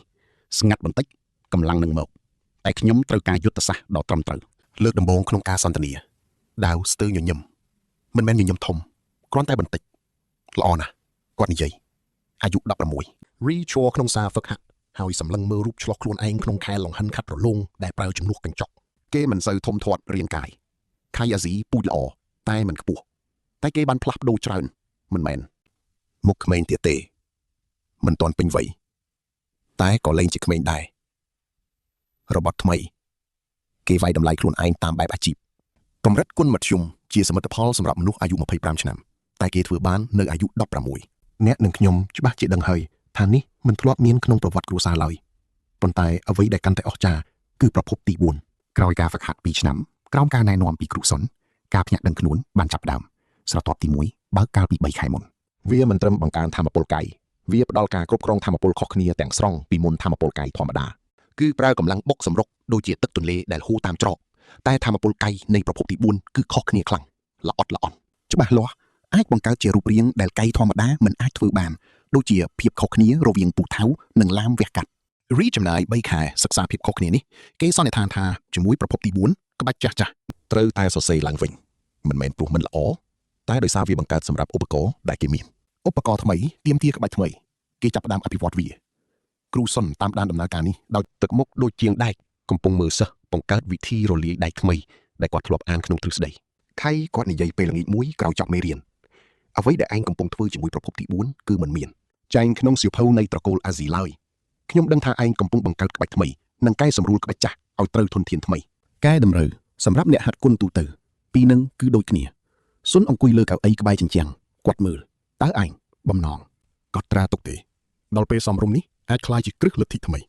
ដល់ពេលសំរុំរីនិយាយដដែលសុនងក់ក្បាលមិនបង្ខំគាត់ដឹងពេលណាគួរឈប់នៅអាយុ16មានរឿងសំខាន់កើតឡើងភ្ញៀវមកដល់ត្រកូលជេត Peak ជាត្រកូលមួយក្នុងត្រកូលធំ9នៅជើងជំនាញក្បាច់ការពារនិងវត្ថុសក្ការៈជាត្រកូលអភិជាក្រិតហើយជឿខ្ញុំចោះអ្នកទាំងអស់គ្នាច្បាស់ជាចង់ដឹងបន្តថាគណៈប្រតិភូទាំង7នាក់នេះមកធ្វើអ្វីតោះមកស្គាល់ត្រកូល Peak ដែលជាមហាត្រកូលមួយក្នុងចំណោមទាំង9នៅភាគខាងជើងល្បីខ្លាំងខាងវិជាការពារនិងអាវុធវេទមន្តការពារពួកគេជាត្រកូលអភិជាក្រិតដែលមិនធ្លាប់ធ្វើសង្គ្រាមតលតែសោះអស់រយៈពេល100ឆ្នាំមកហើយប៉ុន្តែពេលនេះមានគណៈប្រតិភូ7នាក់សួស្ដីអ្នកទាំងអស់គ្នាតោះមកមើលការចរចាជំនួយដ៏តានតឹងនេះជាមួយខ្ញុំដែលរីបានដឹងល្បិចតាំងពីដំបូងប្រធានគណៈប្រតិភូបានសម្លឹងមើលគ្រប់យ៉ាងនៅជុំវិញខ្លួនវាជាការស៊ើបការពួកគេកំពុងសិក្សាពីត្រកូលអាស៊ីប្រធានគណៈប្រតិភូនោះគឺស្ត្រីអាយុប្រហែល40ឆ្នាំស្លៀកពាក់ជាប្រធានលំដាប់ទី2នៃត្រកូលជេតភិកកម្រិតវិជាគុណគឺខ្ពស់ណាស់កម្រិតមហាតេដែលជិតដល់ព្រំដែននៃអវិជ័យហើយនាងធ្វើចលនាយ៉ាងរហ័សរហួនមិនខ្ជះខ្ជាយសូម្បីតែមួយជំហានពិតជាអ្នកជំនាញពិតប្រាកដពេលហូបបាយនាងសម្លឹងមើលរីមិនដាក់ភ្នែកតែមិនរំខានឡើយក្រោយពេលបាយរួចដាវបានខាត់រីទុកដាវបាននិយាយថានាងជាអនុប្រធានត្រកូលជេតភិកលីនហូនាងជាអ្នកស៊ើបការខ្លាញ់ខ្លួនជាអាជីវករមកស៊ើបសម្លឹងមើលកម្រិតវិជាគុណយើងគាត់ងាក់ក្បាលយល់ស្របត្រកូលជេតភិកបានស៊ើបអង្កេតយើងអស់រយៈពេលកន្លះឆ្នាំហើយនេះជាគណៈប្រតិភូទី3ក្នុងឆ្នាំនេះគាត់សម្លឹងមើលទៅរីខ្ញុំគិតថាពួកគេចង់សម្ព័ន្ធភាពតែប្រឆាំងនឹងអ្នកណាប្រឆាំងនឹងក្រុមស្រមោលដាវនិយាយតិចជេតភិកបានបាត់បង់ប្រធាចារ2នាក់កាលពីឆ្នាំមុនផ្លូវការគឺឈឺស្លាប់តែការពិតគឺត្រូវគេកំចាត់ចោលក្រុមស្រមោលកំពុងពង្រីកឥទ្ធិពលរីគិតក្នុងចិត្តក្រុមស្រមោលកំពុងតែរីកធំធាត់ឡើងមានន័យថាក្នុងរយៈពេល6ឆ្នាំដែលគេរស់នៅក្នុងជីវិតនេះពួកគេកាន់តែខ្លាំងជាងមុនទៅទៀតសំហេតុផលណាស់បើគ្មានការគំរាមកំហែងពីគេពួកគេធ្វើការដោយសេរីជាងមុនរីនិយាយថាខ្ញុំត្រូវជួបលីនហូដោយផ្ទាល់នាងមិនមែនមកគ្រាន់តែមើលរឿងហិរញ្ញវត្ថុត្រកូលយើងទេនាងមកដើម្បីសិក្សាពីមនុស្សខ្ញុំចង់ដឹងថានាងបានឃើញអ្វីខ្លះការជួបគ្នានោះបានកើតឡើងនៅថ្ងៃបន្ទាប់នៅក្នុងសួនច្បារមិនមែននៅក្នុងសាលប្រជុំផ្លូវការឡើយលីនហូកំពុងដើរម្នាក់ឯងក្នុងសួនច្បារនោះមើលចោះទាំងអស់គ្នាគេដើរចេញពីផ្លូវម្ខាងដូចជាចៃដន្យតែពួកគេទាំងពីរដឹងខ្លួនរៀងខ្លួនតាំងពីដំបូងបាត់ទៅហើយនាងនិយាយឡើងដោយមិនភ្ញាក់ផ្អើលឡើយថាខ្ញុំកំពុងរងចាំអ្នកនាងអោនក្បាលគោរពបែបស្មើភាពមិនមែនបែបគោរពអ្នកខ្ពស់ជាងឡើយនាងបានកត់សម្គាល់ហើយប្រាប់ឲ្យអង្គុយនាងចង្អុលទៅកៅអីក្បែរស្រះទឹកពួកគេអង្គុយស្ងៀមមួយសន្ទុះសម្លឹងមើលស្រះទឹកដែលឆ្លោះស្រមោលនេះនៅកន្លែងណាមួយក្នុងវាំងដ៏ជ្រៅការចរចារវាងដាវជាមួយគណៈប្រតិភូផ្នែកពាណិជ្ជកម្មកំពុងតែដំណើរការយ៉ាងស្វិតស្វាញលីនហូនិយាយថាឯងទើបតែអាយុ16ឆ្នាំទេរីឆ្លើយថាបាទម្សិលមិញឯងដឹងពីកម្រិតវិជាគុណខ្ញុំក្នុងរយៈពេល3នាទីដំបូងខ្ញុំបានឃើញការសម្លឹងរបស់អ្នកនាងនិយាយថ្នមអ្នកហាត់គុណភាគច្រើនមិនអាចវាស់ស្ទង់កម្រិតវិជាគុណជាន់ខ្ពស់បានឡើយបើគ្មានក្បាច់ពិសេសអ្នកភាគច្រើនធ្វើមិនបានតែឯងជាករណីលើកលែងរីយល់ស្របនឹងសម្ដីរបស់នាងភ្លាមពេលខ្លះលីនហូសម្លឹងមើលទៅគេខៃអាស៊ីខ្ញុំធ្លាប់អានរបាយការណ៍ពីឯងការវិវត្តគុណរបស់ឯងគឺចម្លែកខុសពីធម្មតាខ្លាំងណាស់តែកប្បកិរិយារបស់ឯងមិនដូចយុវជនវ័យនេះឡើយតើឯងជានរណាពិតប្រាកដរីសម្លឹងមើលនាងយ៉ាងយកចិត្តទុកដាក់ពី3វិនាទីនាងជាអ្នកជំនាញឆ្លាតវៃនិងមកពីត្រកូលអភិជាក្រិតដែលមានបំណងច្បាស់លាស់ក្រុមស្រមោលក៏បានវាយប្រហារពួកគេដែរពួកគេជាសម្ព័ន្ធមិត្តដែលមានសក្តានុពលគេនិយាយថាខ្ញុំជាមនុស្សដែលមានការចងចាំវែងឆ្ងាយដែលជាពាក្យយ៉ាងពីរោះនៃការកើតជាថ្មីបាទភាពស្ងប់ស្ងាត់បានគ្របដណ្ដប់នាងសួរត្រង់ដោយគ្មានការលាក់លៀមឡើយថាតើកាលពី3ឆ្នាំមុនឯងជានរណាពិតប្រាកដជាអ្នកហាត់គុណម្នាក់ដែលមានកម្រិតអវិជ័យដូចគ្នាទឹកមុខរបស់លីនហូមិនប្រែប្រួលឡើយតែនាងមានការភ្ញាក់ផ្អើលបន្តិចនាងស្ងាត់មួយសន្ទុះព្រោះព័ត៌មាននេះហួសពីការស្មាននាងនិយាយថាក្រុមស្រមោលបានសម្លាប់ឯងមែនទេរីឆ្លើយថាបាទពិតជាគួរឲ្យអស់សំណោចមែនទេសត្រូវចាស់បែរជាមកកើតក្នុងត្រកូលដែលជាគូប្រជែងធំជាងគេរបស់ពួកគេទៅវិញវាជារឿងពិតខ្ញុំក៏គិតដូច្នេះដែរភាពស្ងប់ស្ងាត់បានកើតឡើងម្ដងទៀតលីនហូនិយាយយឺតដោយជ្រើសរើសពាក្យយ៉ាងម៉ត់ចត់ត្រកូលជេតភិកមិនដែលធ្វើសង្គ្រាមជាមួយនរណាឡើយអស់រយៈពេល100ឆ្នាំនោះមិនមែនជាភាពទន់ខ្សោយទេតែជាគោលនយោបាយរបស់យើងសង្កេតវាយតម្លៃនិងចូលជ្រៀតជ្រែកនៅពេលតុល្យភាពត្រូវខូចខាតឥឡូវនេះក្រុមស្រមោលបានបំផ្លាញតុល្យភាពនោះហើយក្នុងរយៈពេល3ឆ្នាំមកនេះ ពួកគេបានកំចាត់អ្នកខ្លាំងពូកែចំនួន4នាក់ពីត្រកូលផ្សេងៗរួមទាំងប្អូនប្រុសរបស់ដាវអាស៊ីផងដែរនិងប្រធាចាររបស់យើង2នាក់ទៀតខ្ញុំដឹងថាប្រឹក្សាអធិរាជនៅស្ងៀមព្រោះមានសមាជិកខ្លះត្រូវបានក្រុមស្រមោលសោកបានរួចហើយរីនិយាយថាខ្ញុំក៏ដឹងរឿងនោះដែរបើគ្មានមូលដ្ឋាននយោបាយច្បាស់លាស់ទេការផ្ទុះសង្គ្រាមជាចំហគឺមិនអាចទៅរួចឡើយយើងមិនអាចវាយប្រហារត្រកូលធំមួយក្នុងចំណោមត្រកូលទាំង9ដោយគ្រាន់តែការសង្ស័យនោះទេយើងត្រូវការផុសតាងរឹងមាំ Free និយាយថាហើយពួកអ្នកក្បត់ក្នុងក្រុមប្រឹក្សាក៏ត្រូវតែកំចាត់ចោលដែរលីនហូសម្លឹងមើលទៅគេទាំងភ្ញាក់អោលនាងនិយាយយឺតៗថាឯងទើបតែអាយុ16ឆ្នាំប៉ុណ្ណោះតែនេះពិតជាគួរឲ្យចាប់អារម្មណ៍ខ្លាំងណាស់ក្រោយមកគ្រប់យ៉ាងក៏ប្រែប្រួលត្រកូលជេតភីកចាប់ផ្ដើមចែករំលែកព័ត៌មានសម្ងាត់ជាមួយត្រកូលអាស៊ីតាមរយៈបណ្ដាញផ្ទាល់ខ្លួនរបស់លីនហូក្នុងនាមជាអ្នកស៊ើបការអាជីពដ៏ពូកែនាងបានជួយឲ្យរីទទួលបានព័ត៌មានសម្ងាត់ដែលគេមិនធ្លាប់ដឹងពីមុនមកក្នុងរយៈពេល6ឆ្នាំដែលគេរស់នៅក្នុងរាងកាយរបស់ខាយក្រុមស្រមោលពិតជាបានរីកចម្រើនខ្លាំងមែនសាន់ហានបានឡើងកាន់អំណាចប្រធានត្រកូលចាស់បានស្លាប់កាលពី2ឆ្នាំមុនប្រធានថ្មីទុនខ្សោយណាស់ធ្វើឲ្យអំណាចពិតប្រាកដធ្លាក់ទៅលើដៃស៊ូហានទាំងអស់មនុស្សម្នាក់នោះមានស្នាមញញឹមដូចជាអាជីវករនិងមានកែវភ្នែកមុតស្រួចដូចជាគណិតនយកររីតែងតែគិតពីគេជានិច្ចតែមិនមែនដោយក្តីស្អប់ខ្ពើមនោះទេព្រោះវាគ្មានវិជ្ជាជីវៈគេសិក្សាពីហានក្នុងនាមជាគូប្រជែងដ៏ឆ្លាតវៃម្នាក់គេជាមនុស្សប្រុងប្រយ័ត្នបំផុតគេមិនដែលចេញមុខធ្វើដោយផ្ទាល់ឡើយគឺតែងតែបញ្ជាតាមរយៈបណ្ដាញជាច្រើនជាន់ថ្នាក់ជានិច្ចការសម្លាប់គេគឺស្រួលទេតែការកំទេចទាំងត្រកូលរបស់វាទើបជាការពិបាកហើយតោះយើងរងចាំមើលភាពបន្តជាមួយគ្នាតើរីនឹងធ្វើដូចម្តេចបងប្អូនដឹងទេការកម្ចាត់សត្រូវមិនមែនត្រឹមតែការសម្លាប់នោះឡើយព្រោះវានឹងបង្កើតជាការសងសឹកនិងរួបរวมកម្លាំងប្រឆាំងនឹងអាស៊ីនិងជេតភីកវិញតែប៉ុណ្ណោះអ្វីដែលពួកគេត្រូវការគឺការកំទេចចោលទាំងស្រុងដោយមានរបៀបរៀបរយបំផុតនិងមិនទុកឱកាសឲ្យសត្រូវងើបឡើងវិញបានឡើយពួកគេត្រូវស្វែងរកទំនាក់ទំនងក្នុងក្រុមប្រឹក្សាវិធីសាស្ត្រដំណើរការងារប្រភពហិរញ្ញវត្ថុនិងកន្លែងលាក់ទុកភស្តុតាងនៃអំពើអាក្រក់របស់ពួកគេដែលពួកគេបានប្រមូលទុកយ៉ាងយកចិត្តទុកដាក់សូហានមានទម្លាប់មួយដែលរេចង់ចាំបានយ៉ាងច្បាស់កាលធ្វើការឲ្យខ្លានអំឡុងពេលធ្វើការឲ្យខ្លានអស់រយៈពេល7ឆ្នាំគាត់ចូលចិត្តប្រមូលរឿងអាស្រូវអ្នកដទៃទុកប៉ុន្តែមិនបង្ហាញចេញទេគឺទុកការពារខ្លួនដោយកត់ត្រាទុកយ៉ាងល្អិតល្អន់និងលាក់នៅកន្លែងផ្សេងគ្នាបណ្ណសារនោះហើយជាសោកន្លឹះដែលត្រូវតែស្វែងរកឲ្យឃើញជាដាច់ខាតដើម្បីយកមកប្រើប្រាស់កម្ចាត់ពួកគេក្នុងវ័យ17ឆ្នាំរីបានចាប់ផ្ដើមលួចចេញក្រៅដែនដីខ្លានដោយលាក់បាំងជាសម្ងាត់បំផុតបើជាផ្លូវការតាយាតខ្លានត្រូវមានអ្នកការពារអមដំណើរតាមផ្លូវកំណត់តែគេលួចចេញទៅម្នាក់ឯងនៅពេលយប់ដោយមិនប្រើផ្លាកសញ្ញាខ្លានឡើយដំណើរដំបូងទៅកាន់ទីប្រជុំជនតូចមួយចម្ងាយជាសេះ2ម៉ោងពីវាំងគឺដើម្បីសង្កេតមើលការផ្លាស់ប្ដូររបស់ពិភពលោកខាងក្រៅក្នុងអំឡុងពេល6ឆ្នាំដែលគេរស់នៅក្នុងរំលងជញ្ជាំងនៃខ្លានអ្វីពិតជាបានប្រែប្រួលមែនដោយឥឡូវនេះពួកស្រមោលកំពុងធ្វើសកម្មភាពខ្លាំងជាងមុន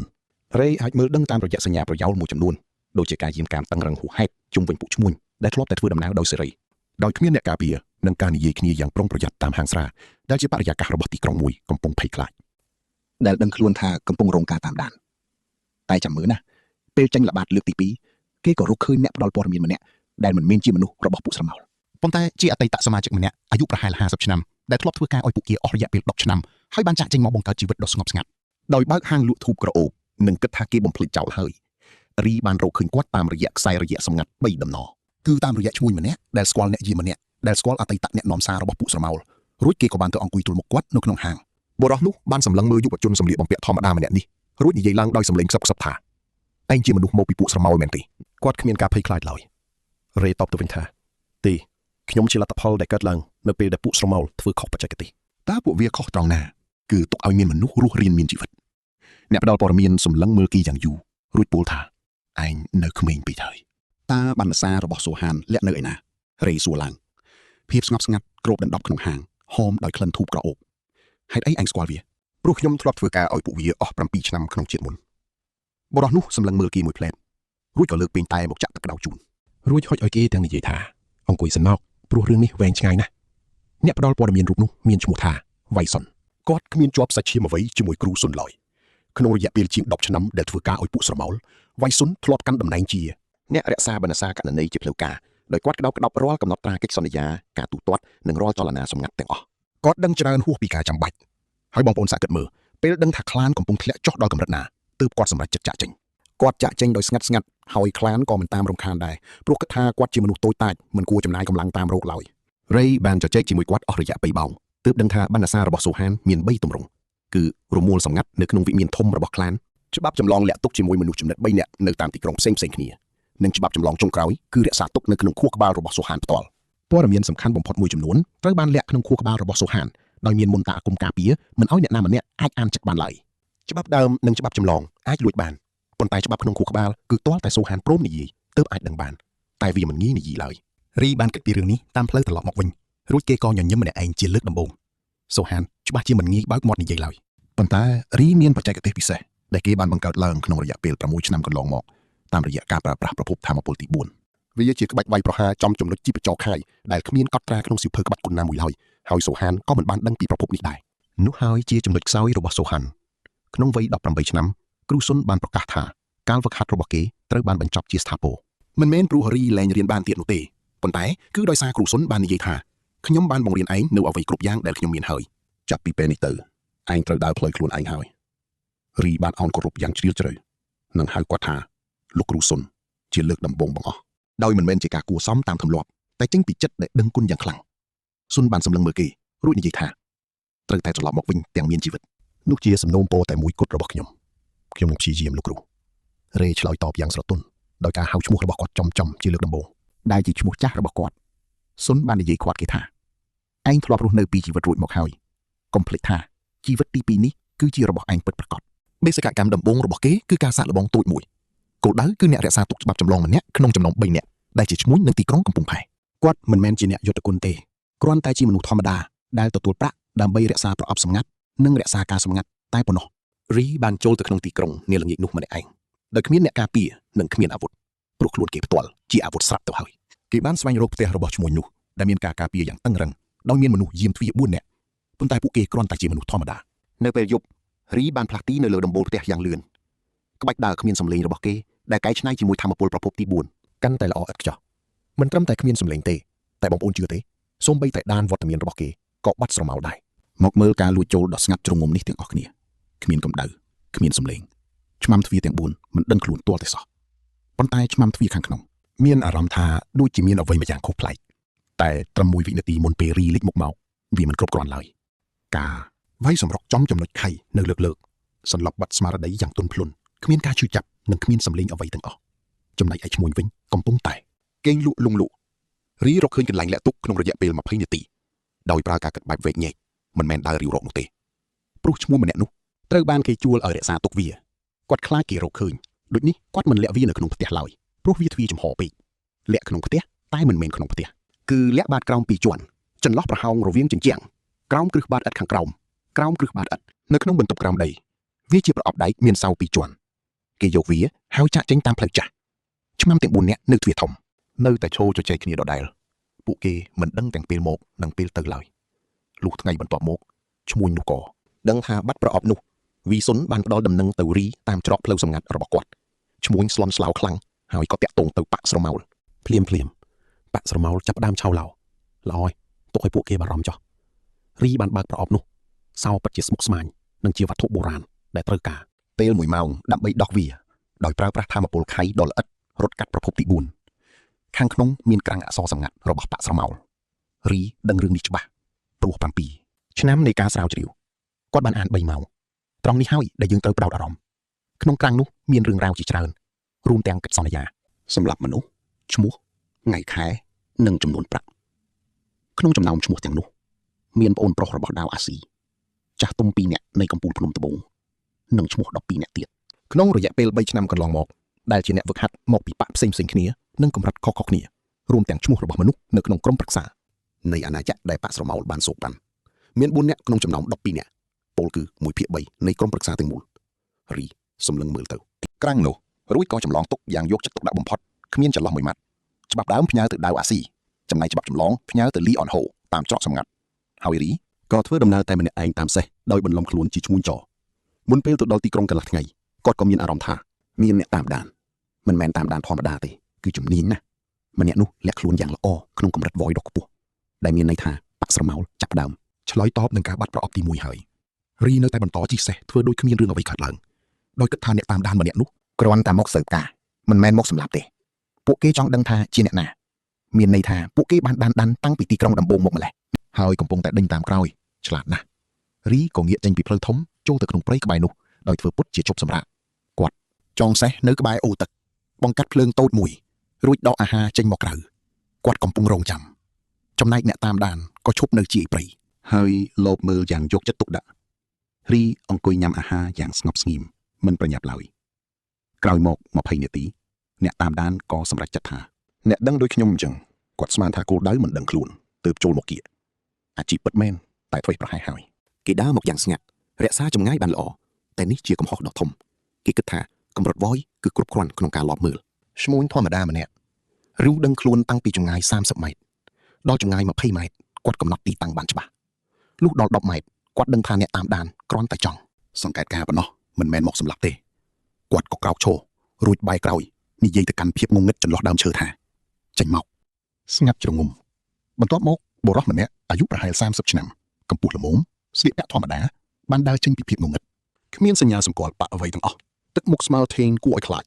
គេសម្លឹងមើលរីដែលជាក្មេងប្រុសអាយុ18ឆ្នាំរួចនិយាយដោយទឹកមុខវាយតម្លៃថាព័ត៌មានមិនត្រឹមត្រូវទេរីឆ្លើយតបវិញថាខ្ញុំពិតជាអាយុ18ឆ្នាំមែនប៉ុន្តែខ្ញុំមានបទពិសោធន៍ជីវិតមួយជាតិបន្ថែមទៀតអ្នកតាមដានមិនយល់ពីន័យនេះឡើយតែវាមិនសំខាន់ទេឯងជាអ្នកលួចប្រអប់នោះពីកំពង់ផែណានមែនទេពិតមែនហើយប៉ាក់ស្រមោលចង់ដឹងថាឯងជានរណារីនិយាយថាប៉ាក់ស្រមោលនឹងដឹងឆាប់ៗនេះហើយតែមិនមែនដឹងតាមរយៈឯងឡើយអ្នកតាមដានវាយប្រហារភ្លាម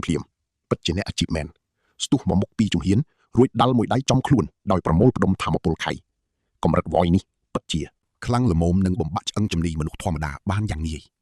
រីគ្រាន់តែគិតទៅខាងឆ្វេងបន្តិចមិនបាច់លោតឡើយគ្រាន់តែបោះជំហានតិចតួចបំផុតកណ្ដាប់ដៃនោះហួសពីខ្លួនគាត់តែ2សង់ទីម៉ែត្រប៉ុណ្ណោះគាត់ក៏ចាប់កដៃនោះជាប់ដែលជាក្បាច់គុណដែលគាត់បង្កើតឡើងសម្រាប់ប្រភពទី4គឺការចាក់សោចំណុចជីបចរ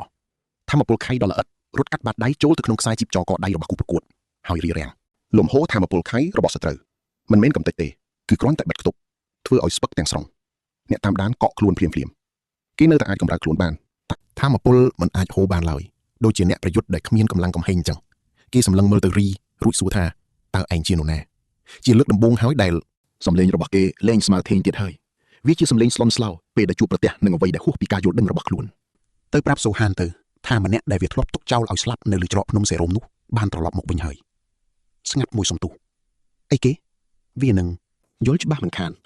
គាត់ក៏លែងដៃចេញរួចដើរថយក្រោយទៅរកសេះរបស់គាត់ខ្ញុំនឹងទៅយកប្រអប់ទី2នៅថ្ងៃស្អែករីនិយាយឡើងដោយមិនបាច់បែរក្រោយឡើយឯងអាចទៅប្រាប់សូហានទុកមុនបានគាត់ក៏ឡើងជិះសេះហើយបន្តដំណើរទៅមុខទៀតនៅពីក្រោយគាត់បុរសនោះឈោថ្មឹងសម្លឹងមើលទៅគាត់ពិតជាបានយកប្រអប់ទី2មែនថ្ងៃបន្ទាប់មកអ្នកយាមដឹងខ្លួនជាមុនថាគាត់នឹងមកព្រោះរីបានដាស់តឿនពួកគេទុកជាមុនតាមរយៈអ្នកតាមដាននោះឆ្មាំ4អ្នកកម្រិត Voice បានឈររងចាំរួចជាស្រេចរីបានដើរចូលតាមទ្វារខាងមុខយ៉ាងធំធេងមិនមែនមុខពីគាត់អត់សមត្ថភាពទេគឺគាត់ចង់ឲ្យឃើញផ្ទាល់ភ្នែកតែម្ដងចាំមើលភាពបន្តជាមួយខ្ញុំថាតើនឹងមានរឿងអ្វីកើតឡើងតោះមកមើលការប្រយុទ្ធដ៏ជក់ចិត្តទាំងអស់គ្នាការវាយតប់គ្នានៅតាមច្រកផ្លូវនៃផ្ទះ4ទល់នឹង1ដំបូងការវាយប្រហារចេញពីចំហៀងស្ដាំលំពេងពោពេញដោយធម៌ពលខ្លាយរេបានគេចផុតពីកន្លងវាប្រហារហើយបានវាចំគុលឆ្អឹងដងកំបិតមិនខ្លាំងតែចំគោលដៅអ្នកទី1ស្ពឹកចំហៀងស្ដាំចុះចាញ់អ្នកទី2និងទី3វាយលុកព្រមគ្នាជាជួរដេករេមិនបានលោតកិច្ចទៅចំហៀងទេគាត់លោតឡើងលើធាក់ជញ្ជាំងហើយហោះរំលងពួកគេចុះចតនៅចន្លោះអ្នកទី2និងទី3រួចបុកកែងដៃទៅក្រោយចំអ្នកទី2និងបុកជង្គង់ទៅមុខចំអ្នកទី3ទាំងពីរអ្នកនៅតែឈររួចក៏ដួលខ្ទប់ពោះអ្នកទី4ដែលប្រយ័ត្នប្រយែងបំផុតបានរក្សាគម្លាតរបស់ខ្លួនកម្រិត Voice ខ្ពស់ជាអ្នកខ្លាំងបំផុតក្នុងចំណោមទាំង4គេរងចាំរេឈប់សម្លឹងមើលគេរួចសួរថាតើអ្នកថែរក្សានៅឯណាអ្នកទី4មិនឆ្លើយគេបានវាយសម្រុក7ដងជាប់គ្នាដោយបដូរទិសដៅបច្ចេកទេសដ៏ល្អនិងលឿនរហ័សរេទទួលការវាយប្រហារ3លើកដំបូងដោយខ្វែងកំភួនដៃអោក្រោះខាយនៃប្រភពទី4នៅតែធន់គេចាប់ការវាយលើកទី4ត្រង់កដៃការវាយប្រហារលើកទី5ទី6ទី7មិនត្រូវទេបាត់ចំហចំណុចចាក់សោទី4នៅស្ងៀម37វិនាទីរ៉េស្វែងរកកន្លែងលាក់ខ្លួនដោយខ្លួនឯងអ្នកការពារបានរត់គេចខ្លួនតាមច្រកទ្វារក្រោយដោយបន្សល់ទុកប្រអប់គាត់យកវាហើយចាក់ចេញទៅដាវអាស៊ីទទួលបានកម្ពីដំបងហើយបានកោះប្រជុំសម្ងាត់ភ្លាមជាមួយបកសម្ព័ន្ធ Lion Ho នៃកំពូលភ្នំជេតទទួលបានច្បាប់ចម្លងហើយបានចាប់ផ្ដើមធ្វើការជាមួយសមាជិកក្រុមប្រឹក្សាចក្រភពដែលមិនទាន់ត្រូវបកស្រមោលទិញទឹកចិត្តដោយក្រុមស្រមោលសម្លេងគាំទ្រ12ជាសម្លេងភាគច្រើនគ្រប់គ្រាន់យន្តការចាប់ផ្ដើមដំណើរការរេសង្កេតមើលពីរង្វង់ក្រៅគាត់គិតអំពីប្រអប់ទី3ដែលមានអ្នកការពារទី3ដែលគាត់មិនទាន់បានរកឃើញនៅឡើយគាត់ក៏គិតដល់ស៊ូហានដែលនៅពេលនេះប្រកាសជាទទួលបានសារពីអ្នកដេញតាមហើយចាំមើលថាស៊ូហាននឹងធ្វើអ្វីបន្តចម្លើយពិតជាបានមកដល់ក្នុងរយៈពេល3ថ្ងៃយ៉ាងលឿនបរិះម្នាក់បានមកដល់បន្ទប់របស់រេ មិនមែនជាអ្នកបម្រើជាជនប្លែកមុខវ័យក្មេងសាមញ្ញជាមួយស្រោមសម្បត្តិគ្មានត្រារ៉េបានដឹងពីវត្តមានគេតាំងពីនៅក្នុងច្រកផ្លូវមកម្លេះគាត់បានទៅជួបគេនៅមាត់ទ្វារផ្ទាល់តែម្ដងពីអ្នកណាគាត់សួរពីបរិះម្នាក់ដែលចង់ពិភាក្សានេះជាសម្ដីអ្នកនាំសារនៅក្នុងស្រោមសម្បត្តិមានសម្បត្តិមួយច្បាប់ឆ្លងកាត់ក្នុងរយៈពេល7ថ្ងៃជួបគ្នាតែម្នាក់ឯងរ៉េកាន់សម្បត្តិសម្លឹងមើលអក្សរទាំងនោះសូហានកំពុងតែអញ្ជើញគាត់ឲ្យទៅជួបគ្នានៅកន្លែងដែលកាលពី6ឆ្នាំមុនគេបានសម្លាប់គាត់នៅក្នុងឆាកជីវិតមុនវាពិតជានិមិត្តរូបដ៏មានអត្ថន័យច្បាស់លាស់សូហានតែងតែចូលចិត្តការជួបគ្នាតែម្នាក់ឯងបែបគ្មានកងទ័ពគ្មានក្រុមបាក់ពួកនិងគ្មានក្រុមប្រឹក្សារ៉េគិតអស់3នាទីរួចក៏អង្គុយចុះយកក្រដាស់សរសេរសម្បត្តិតបវិញថាខ្ញុំនឹងទៅទីនោះរួចហុចវាទៅឲ្យអ្នកនាំសារដាវអាស៊ីបានដឹងរឿងនេះក្នុងរយៈពេល1ម៉ោង2ឆ្នាំដែលបានឃើញអ្នកនាំសារគាត់មកជួបរ៉េភ្លាមរួចនិយាយខ្លីថាទេមិនបាច់មានការពិភាក្សាទៀតទេកូនជាកូនរបស់ពុកខ្ញុំជាអ្នកដែលត្រូវបញ្ចប់រឿងនេះរ៉េនិយាយតបវិញដោយគ្មានភាពឆ្លើយតែស្ងប់ស្ងាត់លោកពុកដាវផ្នែកនយោបាយត្រូវបានរៀបចំរួចរាល់ហើយកម្ពីទាំងនោះគឺស្ថិតនៅជាមួយពុកនិងកំពូលភ្នំជេតក្នុងមួយសប្តាហ៍ពួកវានឹងទៅដល់ក្រុមប្រឹក្សាសូហានគ្មានផ្លូវរត់គេចទៀតឡើយផ្អាកបន្តិចប៉ុន្តែគេនឹងមិនចោះចាញ់តាមផ្លូវនយោបាយឡើយមនុស្សបែបនេះមិនងាយចោះចាញ់ឡើយខ្ញុំដឹងថាអ្នកកំពុងគិតអីគាត់ចង់ជួបផ្ទាល់ខ្លួនដើម្បីសម្លាប់ខ្ញុំនិងដណ្ដើមយកគម្ពីរត្រឡប់ទៅវិញនោះហើយជាមូលហេតុដែលខ្ញុំត្រូវតែទៅរ៉េនិយាយព្រោះនេះជាឱកាសចុងក្រោយរបស់គេនិងជាឱកាសដំបូងរបស់ខ្ញុំភាពស្ងប់ស្ងាត់ដាវអាស៊ីឈរសម្លឹងមើលកូនប្រុសអាយុ18ឆ្នាំរបស់ខ្លួនកម្រិតរបស់គេគាត់និយាយនៅទីបំផុតគឺអវិជ័យផ្អាកបន្តិចចំណែករបស់ខ្ញុំគឺនៅត្រឹមមាត់ជ្រោះអវិជ័យនិងស្រទាប់ដំបូងនៃប្រភពទី4ប៉ុណ្ណោះផ្អាកបន្តិចទៀតកាលពីជាតិមុនខ្ញុំធ្លាប់ស្ថិតនៅកម្រិតអវិជ័យហើយចាញ់មនុស្ស42នាក់ឥឡូវនេះគឺ1ទល់នឹង1វាជាការកណនាខុសគ្នាស្រឡះគេមិនមកម្នាក់ឯងទេគេប្រកាសជាមកម្នាក់ឯងរ៉េនិយាយព្រោះបើមិនមកម្នាក់ឯងស្មើនឹងទទួលស្គាល់ថាខ្លាចហើយសូហានគឺមិនអាចបង្ហាញភាពភ័យខ្លាចបានឡើយអំណាចរបស់គេគឺផ្អែកលើគេឈ្មោះគ្មានភាពភ័យខ្លាចភាពស្ងាត់ស្ងៀមអូសបន្លាយនាំគីយ៉ុងទៅជាមួយផងដាវនិយាយនៅទីបំផុតយ៉ាងហោចណាស់ម្នាក់គ្មានផ្លូវទេខាយរ៉េគាត់ហៅតិចតិចដាវក៏ស្ងាត់ទៅវិញរ៉េគាត់ហៅម្ដងទៀតជាការទទួលស្គាល់លើកដំបូងត្រឡប់មកវិញឲ្យបានខ្ញុំនឹងព្យាយាមរយៈពេល7ថ្ងៃរ៉េមិនបានចំណាយពេលត្រៀមខ្លួនប្រយុទ្ធទេគាត់រួចទៅហើយគាត់ចំណាយពេលធ្វើរាល់កិច្ចការដែលត្រូវធ្វើក្នុងករណីដែលគាត់មិនបានត្រឡប់មកវិញឡើយគម្ពីរទី3គាត់បានរកឃើញតាមរយៈវ៉ៃសុនវាត្រូវបានរក្សាទុកដោយអ្នកចងការប្រាក់នៅទីក្រុងភាគខាងជើងគាត់បានបញ្ជូនគីយ៉ុងទៅយកដោយគ្មានការប្រយុទ្ធឡើយអ្នកថែរក្សាប្រគល់វាឲ្យដោយសម្រួលយល់ថាហ្គេមនេះបានបញ្ចប់ហើយគម្ពីរទាំង3ស្ថិតនៅជាមួយដាវជាមួយ Lion Ho និងអ្នករក្សាបណ្ឌសាដ៏គួរឲ្យទុកចិត្ត3នាក់នៃក្រុមប្រឹក្សានៅក្នុងទីតាំង5ផ្សេងគ្នាដែលមិនអាចបំផ្លាញបានឡើយយន្តការនយោបាយត្រូវបានដំណើរការហើយគឺមិនអាចបញ្ឈប់បានឡើយអ្វីទាំងអស់ដែលនៅសល់គឺការជួបគ្នាច្រកភ្នំសារិនកម្ពស់2000ម៉ែត្ររ៉េបានធ្វើដំណើរឡើងទៅដល់1ម៉ោងមុនពេលកំណត់គាត់សម្លឹងមើលជុំវិញទីតាំងដដែលនោះគាត់មិនបានមកទីនេះអស់រយៈពេល6ឆ្នាំហើយប៉ុន្តែគាត់នៅចាំគ្រប់ដុំថ្មការចងចាំរបស់ឃាតករមិនងាយភ្លេចទីកន្លែងឡើយទីនេះជាកន្លែងដែលសូហានធ្លាប់ឈរនិយាយពីទីនេះហើយដែលគ្មានធ្នូជាមួយព្រួញសិលបានលេចខ្លួនឡើងជាកន្លែងដែលគាត់ធ្លាប់លោតចុះទៅជម្រៅ300ម៉ែត្រជឿខ្ញុំចោះពេលនេះគាត់កំពុងសម្លឹងមើលទៅក្រោមហើយឃើញព្រៃឈើដដែលនោះឯងវាពិតជាទិដ្ឋភាពដ៏ស្រស់ស្អាតសំឡេងមួយបន្លឺឡើងពីក្រោយខ្នងរ៉េមិនបានងាកក្រោយឡើយមកមើលជាមួយខ្ញុំទាំងអស់គ្នាពេលវេលា6ឆ្នាំបានផ្លាស់ប្ដូរសូហានឲ្យក្លាយជាមេត្រកូលយ៉ាងខ្លាំងក្លានេះស្ដែងចេញតាមរូបរាងនិងក្រសែភ្នែករបស់គេអំណាចតែងតែផ្លាស់ប្ដូរមនុស្សផ្ទៃមុខចាស់ទុំជាងមុនជាមួយស្នាមញញឹមបែបអាជីវករដដែលនិងខ្សែកៅភ្នែកបែបគណនេយ្យករគេសម្លឹងមើលរ៉េហើយនិយាយថាឯងនៅក្មេងណាស់ប៉ុន្តែភ្នែកនេះគេបង្អង់បន្តិចជាភ្នែកដែលខ្ញុំចងចាំ3ឆ្នាំមកនេះឯងគេមិនសូវលក់ទេសូហានកែតម្រូវភ្លាមថាគឺ3ខែនេះទេតាំងពីប្រអប់ទាំងនោះចាប់ដើមបាត់បង់ទៅ3ខែគឺខ្លីណាស់វាគួរតែអាក្រក់ជាងនេះគេនៅតែញញឹមហើយហៅឈ្មោះរ៉េចំតែម្ដងគេដឹងគ្រប់យ៉ាងព្រោះទទួលបានរបាយការណ៍ពីអ្នកតាមប្រមាញ់ឯងបានកើតសារជាថ្មីក្នុងរូបកាយរបស់អ្នកបន្តវេនត្រកូលកាយ៉ាស៊ីមែនទេតើវាជាការចៃដន្យឬអត់ខ្ញុំក៏មិនទាន់ដឹងដែរសូហានដើរមួយជំហានទៅមុខរួចនិយាយថាឯងគ្មានផ្លូវឈ្នះខ្ញុំទេកម្រិតអាប៊ីប្រកួតជាមួយស្រទាប់ទី1នៃប្រភពទី4រ៉េនិយាយឡើងធ្វើឲ្យសូហានផ្អាកឈរស្ងៀមត្រឹងហើយនិយាយដដែលពីប្រភពទី4ក្នុងរូបកាយរបស់កាយ៉ាស៊ីនេះពិតជាគួរឲ្យចាប់អារម្មណ៍ខ្ញុំស្មានថាឯងដឹងរួចទៅហើយតាំងពីជ្រើសរើសយករាងកាយនេះមកម្លេះដើម្បីក្លាយជាកន្លែងចាប់កំណើតឡើងវិញ ពេលនេះបរិយាកាសប្រែជាស្ងប់ស្ងាត់គួរឲ្យព្រឺក្បាលបំផុតតើឯងចង់មានន័យយ៉ាងម៉េចសូហានសួរទាំងបាត់បង់ភាពកក់ក្ដៅលើស្នាមញញឹមរីឯត្រកូលស្រមោលបានបង្កើតលក្ខខណ្ឌនេះឡើងពួកគេធ្វើវាដោយចេតនារេនិយាយ3ឆ្នាំជាមួយច្រកទ្វារថ្នាក់ S ចំនួន7ទេនោះជាពិភពផ្សេងទេគេកែប្រែសម្ដីប្រតិបត្តិការ7ដងជាមួយអត្រាស្លាប់ខ្ពស់ដើម្បីបញ្ជូនអ្វីម្យ៉ាងមកឯងនិយាយឈួតហើយទេរេសម្លឹងចំរួចនិយាយថាឯងសម្លាប់ខ្ញុំដោយចេតនាមិនមែនព្រោះតែឯងខ្លាចនោះទេគឺមកពីខ្ញុំត្រូវតែស្លាប់ក្នុងលក្ខខណ្ឌជាក់លាក់ដើម្បីមកកើតក្នុងរូបរាងដែលមានសក្តានុពលខ្ពស់នេះកុំទាន់ព្រិចភ្នែកឲ្យសោះត្រង់ចំណុចនេះហើយដែលស្នាមញញឹមរបស់សូហានរលាយបាត់ទាំងស្រុងក្រោមខ្យល់បោកបក់យ៉ាងត្រជាក់ជាលើកដំបូងតាំងពីរេស្គាល់គេមកអញឆ្លាតជាងអ្វីដែលខ្ញុំគិតទៅទៀតសូហាននិយាយបែបស្ងប់ស្ងាត់ប៉ុន្តែវាមិនអាចផ្លាស់ប្ដូររឿងដែលត្រូវកើតឡើងឡើយរេយល់ស្របហើយសូហានក៏វាយប្រហារមុនភ្លាមកម្រិតអាប៊ីសគឺជាធម្មពលដែលសង្កត់បរិយាកាសជុំវិញពេលបញ្ចេញខីនេះមិនមែនជាការនិយាយលេងនោះទេដុំថ្មនៅក្បែរជើងគេបានហោះកញ្ជ្រោលឡើងតែរេនៅតែឈរស្ងៀមហើយស្រូបយកសម្ពាធនោះដោយផ្ទាល់តែម្ដងប្រភពទី4ដែលបើកពេញស្រទាប់ទី1អនុញ្ញាតឲ្យគេបំលែងធម្មពលខីដែលវាយចូលមកឲ្យคล้ายជាកម្លាំងផ្ទាល់ខ្លួនរបស់គេវិញមិនមែនជាការការពារឬច្រានចេញឡើយសូហានដឹងទាន់ក៏បន្ថយជំហានភ្លាមស្អីគេរេផ្លាស់ទីយ៉ាងលឿនវត្តជារង្វង់មូលដោយប្រើល្បឿនដ៏អស្ចារ្យនៃប្រភពទី4ក្នុងរូបរាងក្មេងខ្ចីនេះជាតិមុនគេគ្មានល្បឿនបែបនេះឡើយអាយុ32ឆ្នាំប្រៀបនឹង18ឆ្នាំគឺខុសគ្នាឆ្ងាយណាស់គេវាយសម្រុកចំស្មាសូហានយ៉ាងចំគោលដៅជាមួយធម្មពលខីដ៏ប៉ិនប្រសប់សូហានអាចការពារជាប់ជាមួយកម្រិតអាប៊ីសរបស់ខ្លួនដោយមិនបង្ករបួសធ្ងន់ធ្ងរប៉ុន្តែរេដឹងពីចំណុចខ្សោយរបស់គេនោះគឺស្មាខាងស្ដាំដែលមានរបួសចាស់និងមិនទាន់ជាសះស្បើយទាំងស្រុងនៅឡើយទេសូហានវាយបកវិញយ៉ាងលឿនបណ្ដាក់គ្នាក្នុងកម្រិតធម្មពលខីខុសៗគ្នាចំនួន5វាយប្រហារដ៏ខ្លាំងក្លាអ្នកទាំងអស់គ្នាច្បាស់ជាគិតដូចខ្ញុំហើយមែនទេនេះជាវិធីវាយប្រហារ3ដំណាក់កាលដើម្បីទម្លុះការការពារ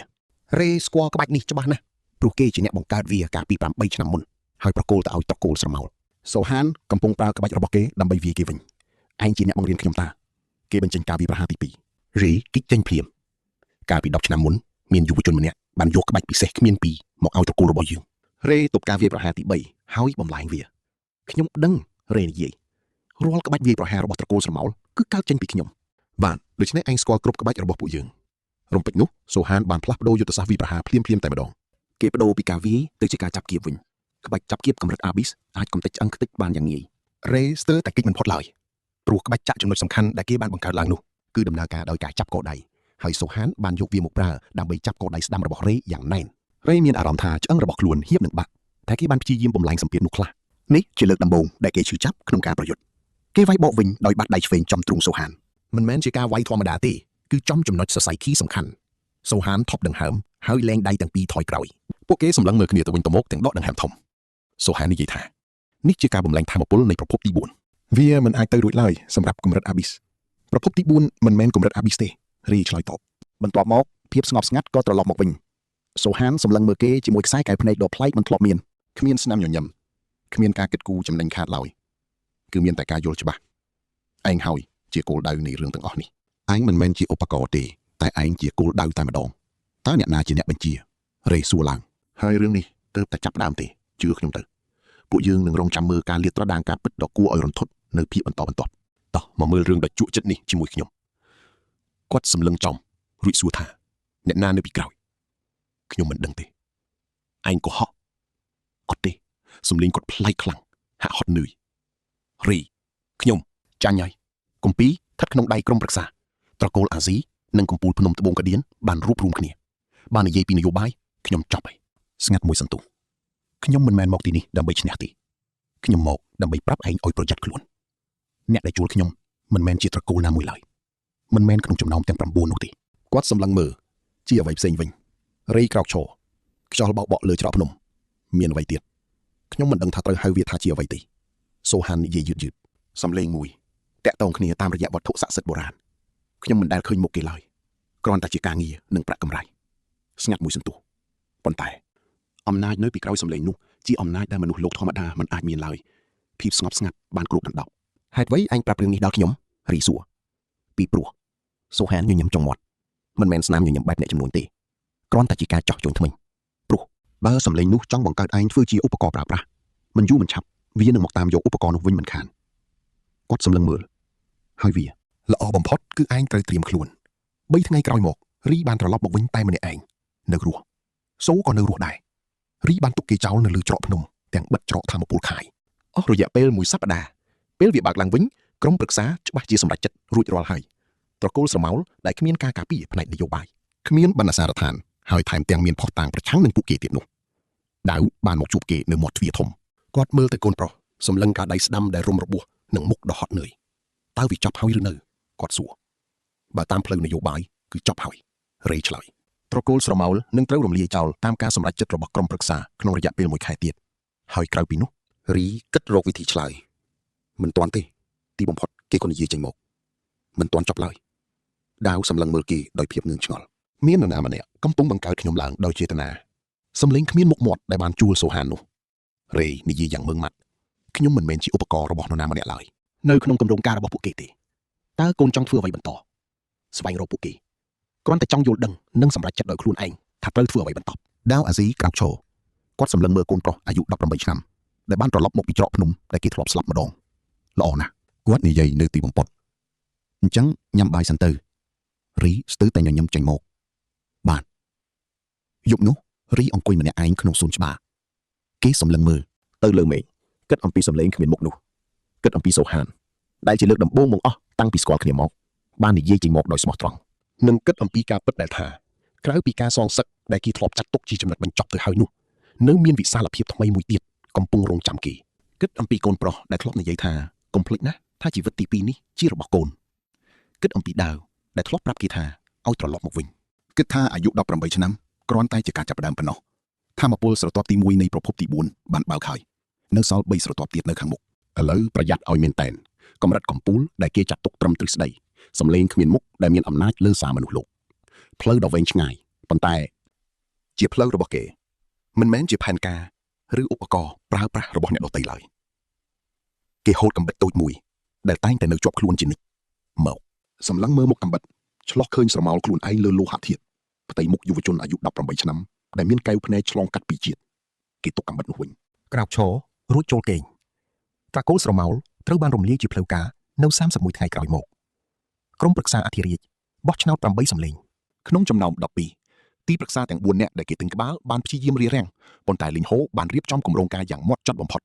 មួយសប្តាហ៍មុនពេលបោះឆ្នោតពួកគេម្នាក់ៗទទួលបានសម្បត្តិផ្ទាល់ខ្លួនមួយច្បាប់ដែលមានផ្ទុកនៅខ្លឹមសារនៃគម្ពីរពាក់ព័ន្ធនឹងរឿងរ៉ាវសម្ងាត់ផ្ទាល់ខ្លួនរបស់ពួកគេសម្បត្តិគ្មានឈ្មោះផ្ញើមកពីប្រភពអាតកំបាំងពួកគេទាំង4នាក់ក៏សម្រេចចិត្តមិនបោះឆ្នោតដែលស្មើនឹងការយល់ព្រមដែរត្រកូលស្រមោលត្រូវបានដកហូតឋានៈជាត្រកូលធំជាផ្លូវការទឹកដីរបស់ពួកគេត្រូវបានដាក់ឲ្យស្ថិតក្រោមការគ្រប់គ្រងរបស់ក្រុមប្រឹក្សាចំណែកអ្នកហ្វឹកហាត់ត្រូវបានដោះលែងប៉ុន្តែកិច្ចសន្យានិងសកម្មភាពទាំងអស់ត្រូវបានប្រកាសថាខុសច្បាប់ថែមទាំងត្រូវសងការខូចខាតទៀតផងសូហានបានបាត់ខ្លួនរ៉េមិនភ្ញាក់ផ្អើលឡើយមនុស្សបែបនេះចេះវិធីបាត់ខ្លួនយ៉ាងស្ទាត់ជំនាញខ្លួនគេផ្ទាល់ជាអ្នកបង្រៀនពួកគេពីវិធីនោះដាវអាស៊ីបានរៀបចំពិធីអបអរសាទរយ៉ាងសាមញ្ញបំផុតសម្រាប់ស្តង់ដារត្រកូលធំជាការជួបជុំអាហារពេលល្ងាចសម្រាប់ពួកព្រឹទ្ធាចារ្យលើកកែវជូនពរដល់បងប្អូនដែលត្រូវបានសងសឹកជូនជាស្ថាពរជាភាពស្ងប់ចិត្តដែលពួកគេរងចាំអស់រយៈពេល3ឆ្នាំមកហើយរីអង្គុយនៅតុអាហាររួចញ៉ាំបាយបណ្ដើរស្ដាប់ការសន្ទនាបណ្ដើរពួកព្រឹទ្ធាចារ្យកំពុងជជែកគ្នាអំពីការបែងចែកទឹកដីរបស់ត្រកូលស្រមោលឡើងវិញតើនរណានឹងទទួលបានផ្លូវពាណិជ្ជកម្មភាគខាងកើតចុះនរណានឹងគ្រប់គ្រងបន្ទាយភ្នំភាគខាងជើងដាវស្ដាប់ដោយយកចិត្តទុកដាក់និងមិនប្រញាប់សម្រេចចិត្តឡើយជាសភាវកិច្ចដ៏ត្រឹមត្រូវរីក្រឡេកមើលរឿងនេះរួចគិតមិនមែនពីរឿងទឹកដីទេគេគិតអំពីសូហាននិងអ្វីដែលគេបាននិយាយនៅលើច្រកភ្នំសំឡេងមួយការតាក់ទងតាមរយៈវត្ថុស័ក្តិសិទ្ធិអំណាចដែលហួសពីមនុស្សលោកធម្មតាអ្នកនិងខ្ញុំប្រហែលជាគិតដូចគ្នាថាមានរឿងមិនស្រួល12ថ្ងៃកន្លងផុតទៅរីមិនទាន់ទទួលបានសញ្ញាឬការតាក់ទងពីសំឡេងនោះឡើយមិនថាសំឡេងនោះកំពុងរងចាំឬកំពុងលួចមើលឡើយជំរើសទាំងពីរនេះសុទ្ធតែទាមទារការត្រៀមខ្លួនជាមុនក្រោយបាយល្ងាចលីនហូបាននៅបន្តនាងបានមកធ្វើជាភ្ញៀវក្នុងត្រកូលអាស៊ីអស់រយៈពេល10ថ្ងៃដើម្បីចុះកិច្ចព្រមព្រៀងសម្ព័ន្ធភាពជាផ្លូវការប៉ុន្តែក្រៅផ្លូវការរេយល់ច្បាស់ថានាងកំពុងតែសិក្សាពីគេអ្នកជំនាញកំពុងសង្កេតមើលអ្នកជំនាញម្នាក់ទៀតយ៉ាងម៉ត់ចត់និងមិនប្រញាប់ប្រញាល់ឡើយគេក៏ព្រមឲ្យនាងសង្កេតមើលខ្លះៗដែរពួកគេបានដើរចូលទៅក្នុងសួនច្បារជាមួយគ្នាវាបានកើតឡើងដោយឯកឯងគ្មាននរណាម្នាក់រៀបចំឡើយពួកគេគ្រាន់តែដើរមកដល់មាត់ស្រះទឹកព្រមគ្នាប៉ុណ្ណោះបន្ទាប់ពីចាស់ទុំចេញទៅជឿខ្ញុំចោះរឿងរ៉ាវនៅវគ្គក្រោយពិតជាមិនធម្មតាឡើយសូហានបាត់ខ្លួនហើយលីនហូនិយាយឡើងខ្ញុំដឹងថាឯងមិនរកគេឡើយមកស្ដាប់រឿងនេះជាមួយខ្ញុំនាងសម្លឹងមើលស្រមោលព្រះច័ន្ទក្នុងស្រះហើយដឹងថាមិនទាន់ដល់ពេលជួបគេទេព្រោះគេនឹងនិយាយពាក្យដដែលនោះជាពាក្យដែលគេធ្លាប់និយាយរីនិយាយឡើងសំឡេងគ្មានរូបរាង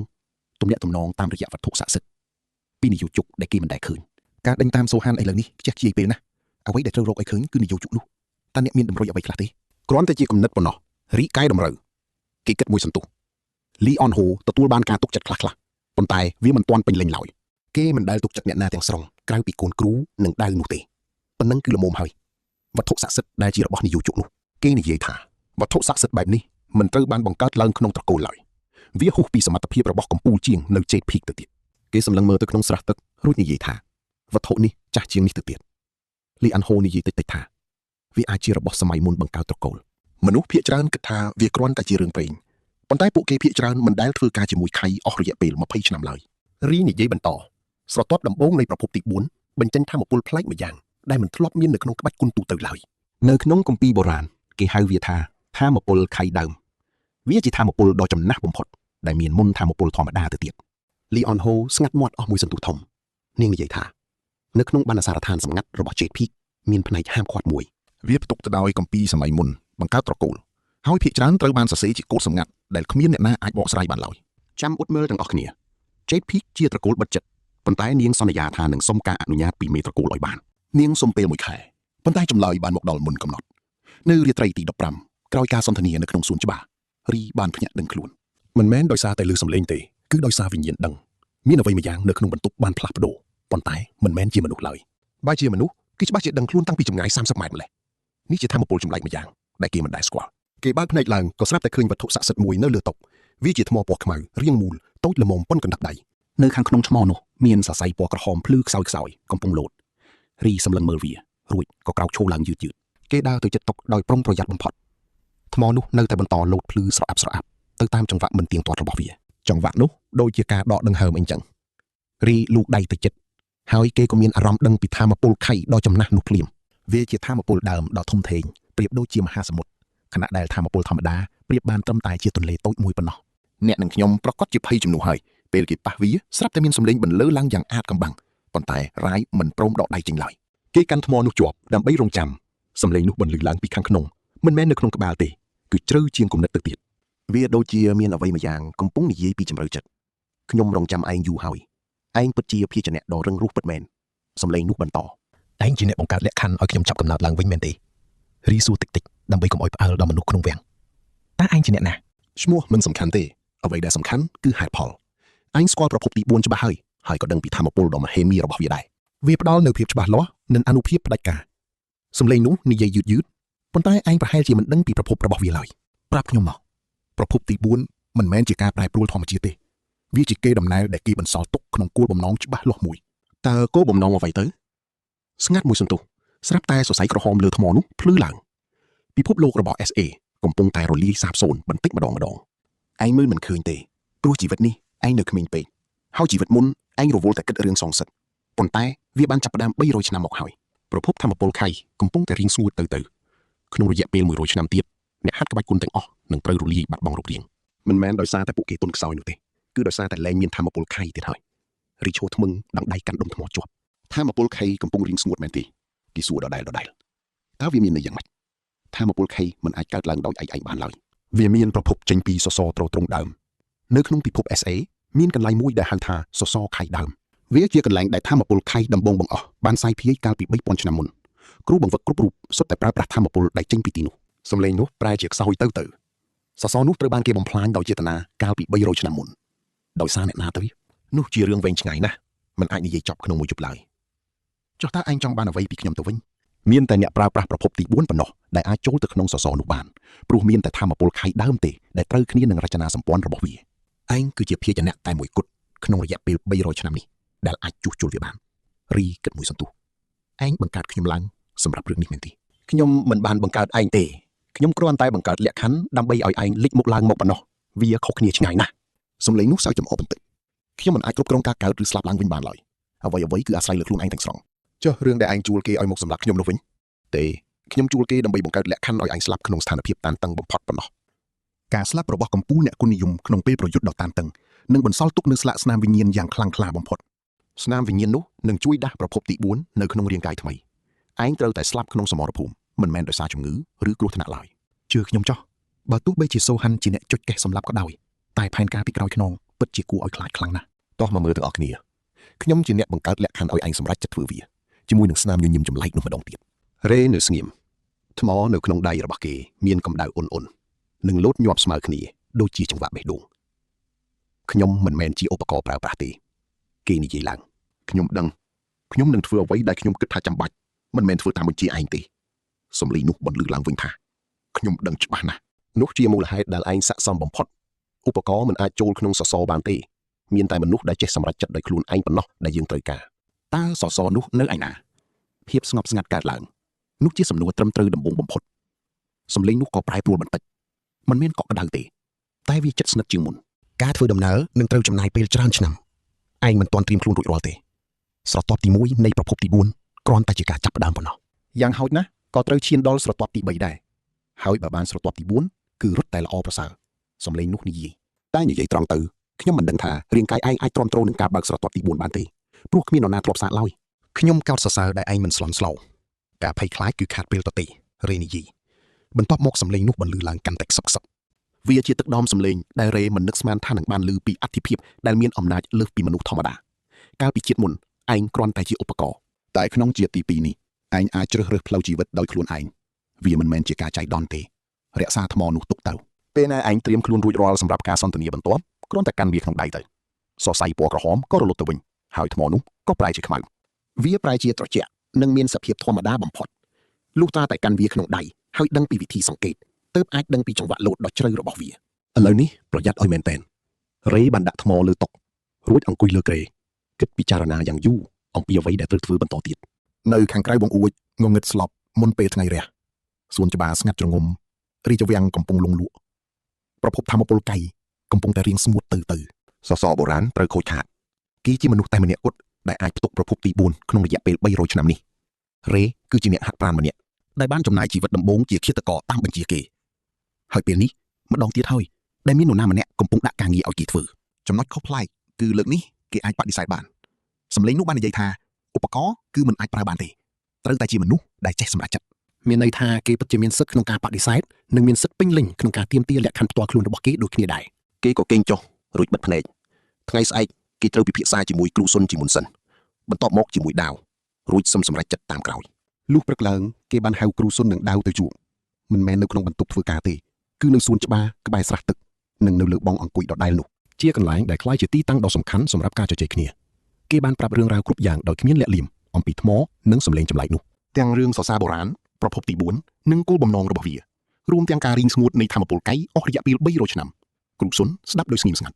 ចំណែកដាវសម្លឹងមើលទៅស្រះទឹករួចក៏បែរមកមើលរេភាពស្ងប់ស្ងាត់យ៉ាងយូរបានកើតឡើងបន្ទាប់ពីរេបាននិយាយរៀបរាប់ចប់សពគ្រប់ទាំងអស់តើអ្នកទាំងអស់គ្នាយល់ស្របទេខ្ញុំជឿថាសំឡេងនោះពិតជានិយាយពិត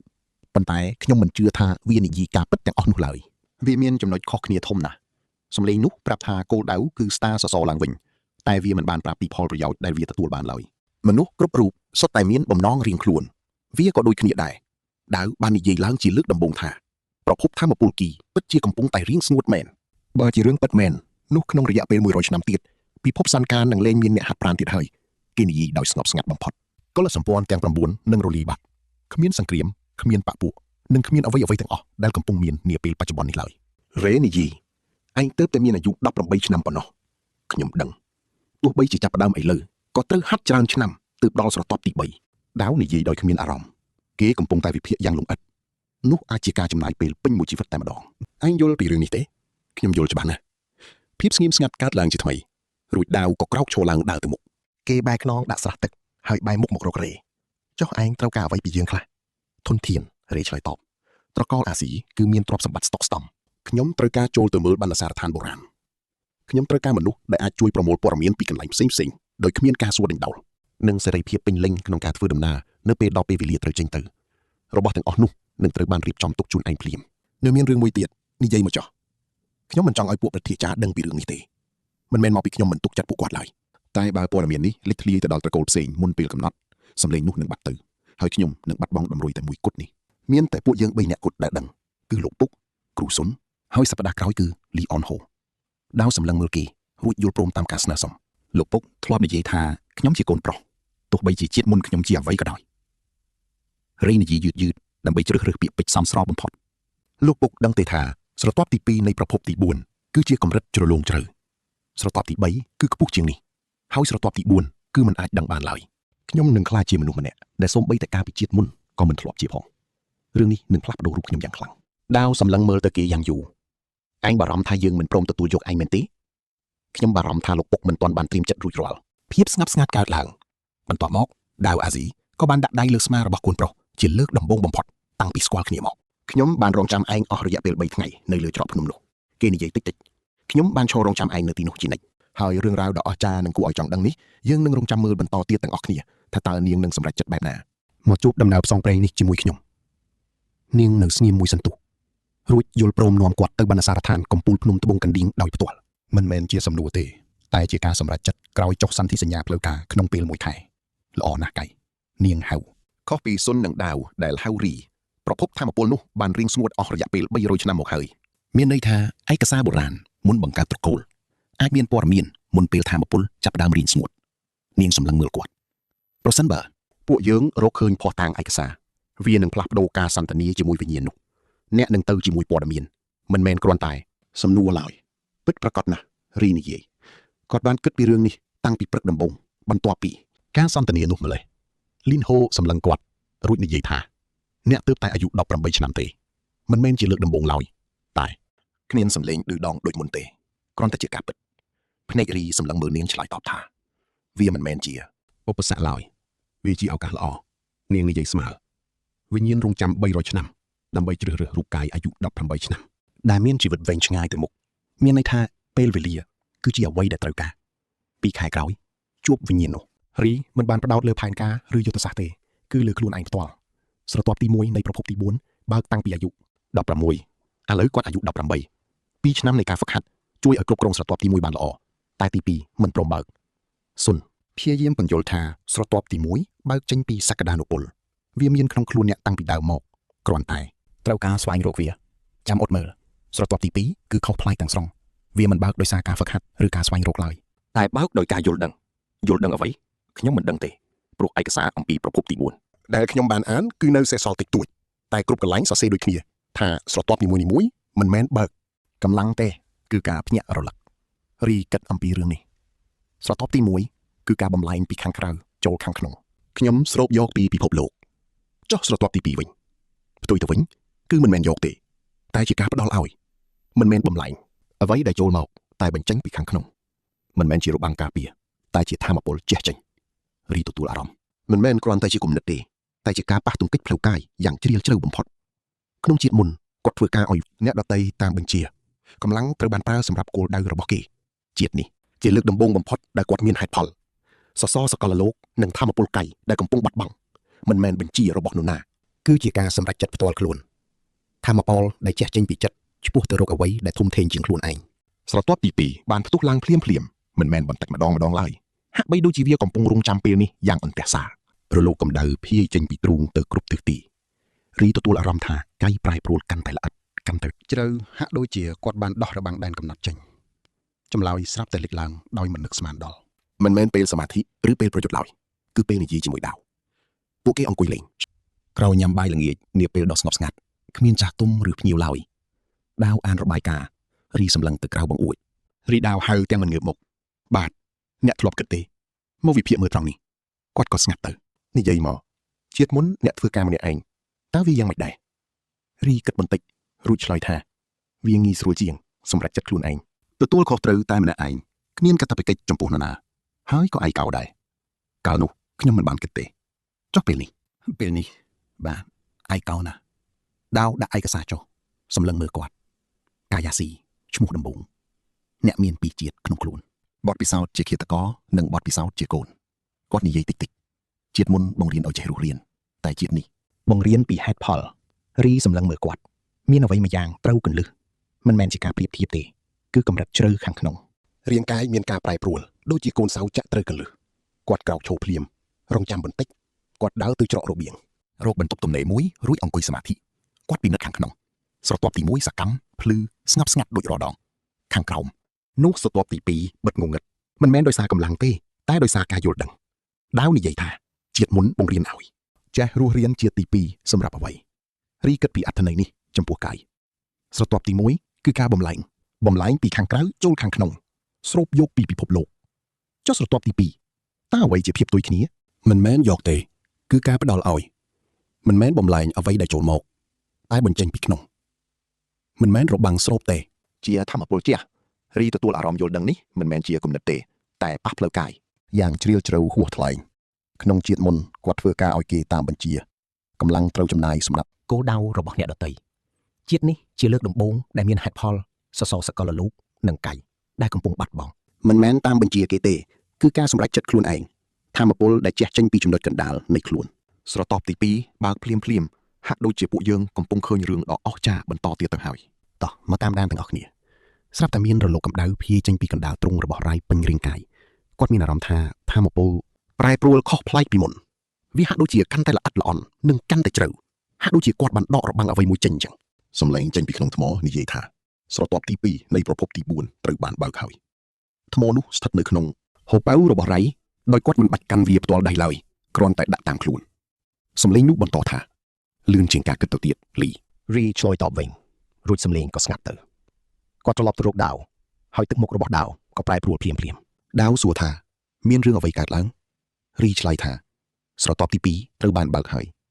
ពេលឮភ្លាមដាវក៏យល់ពីអត្ថន័យនេះទាំងអស់នេះគឺដោយសារតែការសន្ទនារបស់យើងនិងពាក្យសម្ដីរបស់បងភាពស្ងប់ស្ងាត់កើតឡើងមួយសន្ទុះរួចដាវនិយាយថា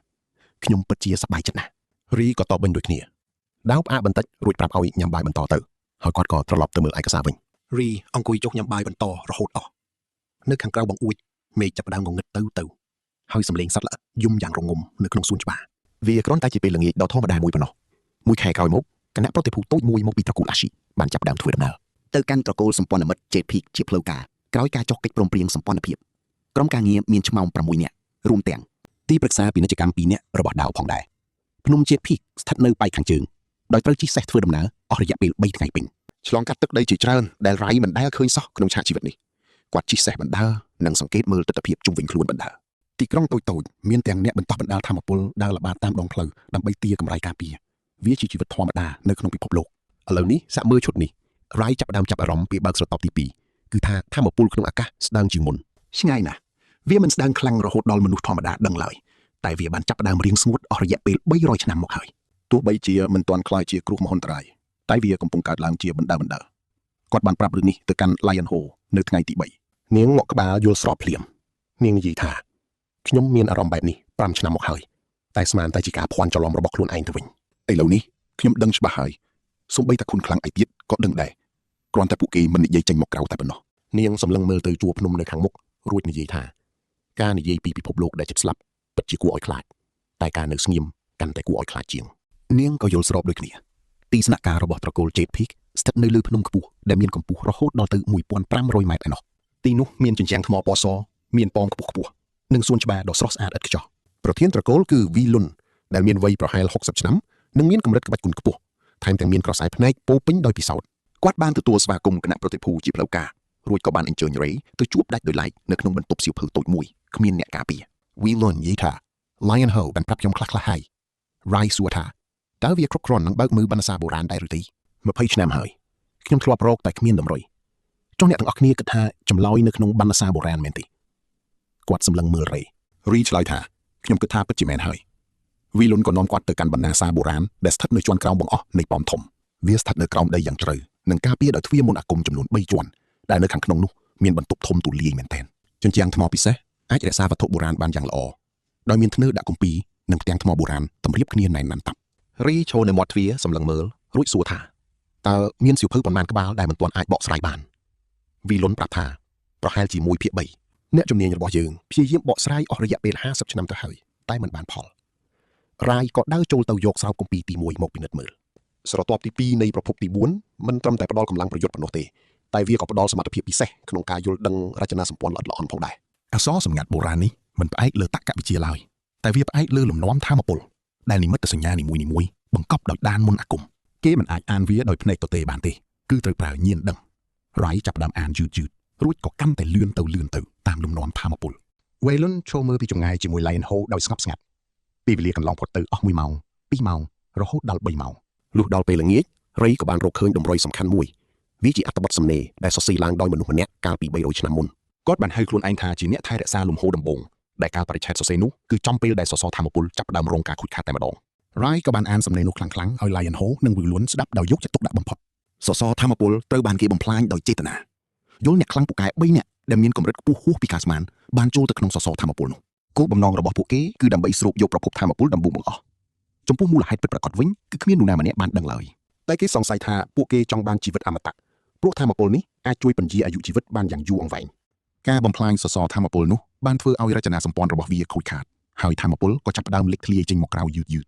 អ្នកខ្លាំងទាំង3នាក់នោះបានស្រូបយកធម្មពលមួយចំណែកធំរីឯធម្មពលដែលនៅសេសសល់ក៏បានភាយរលាយចូលទៅក្នុងលំហអាកាសបន្ទាប់មកពួកអ្នកទាំង3នាក់នោះក៏បានបាត់ខ្លួនទៅដោយគ្មានបន្សល់ទុកស្លាកស្នាមអ្វីឡើយចាក់ចាញ់ហួសពីដែនដី SA បាត់ហើយតែជឿខ្ញុំចុះពួកយើងប្រកាសជាត្រូវតាមដានបន្តទៀតព្រោះសសរធម្មពលនៅតែលេចធ្លាយតោះមកស្ដាប់រឿងដ៏ជក់ចិត្តនេះតាមការគណនាក្នុងពេល3ទៅ4សតវត្សទៀតប្រភពធម្មពលនឹងរីងស្ងួតអស់ហើយអ្នកក្បាច់គុណនឹងរលាយបាត់ពិភពលោកនេះនឹងផ្លាស់ប្ដូរដោយគ្មានថ្ងៃវិលត្រឡប់ដំណោះស្រាយទីមួយគត់គឺត្រូវជួសជុលវាដោយត្រូវការគួបផ្ទុកធម្មពលដើមដ៏រឹងមាំមួយប្រភពទី4គឺជាអ្វីដែលជិតស្និទ្ធបំផុតនឹងធម្មជាតិមនុស្សមានតែអ្នកក្បាច់គុណបែបនេះទេទើបអាចចូលទៅក្នុងសសរស្ទង់បានហើយរៀបចំរចនាសម្ព័ន្ធពីខាងក្នុងឡើងវិញ context ខ្ញុំបានព្យាយាមបង្កើតតួផ្ទុកធម្មពលនោះដែរតែវាបានបរាជ័យទាំងស្រុងប្រភពទី4មិនអាចផ្ទេរតាមការហ្វឹកហាត់បានឡើយគឺតាមរយៈការចាប់កំណើតក្រោមលក្ខខណ្ឌពិសេសប៉ុណ្ណោះខ្ញុំមិនសល់ទុកកំណត់ត្រានេះសម្រាប់អ្នកចំនួនក្រោយប្រសិនបើមានអ្នកកំពុងអានសារនេះវាមានន័យថាប្រភពទី4បានលេចរូបរាងឡើងហើយ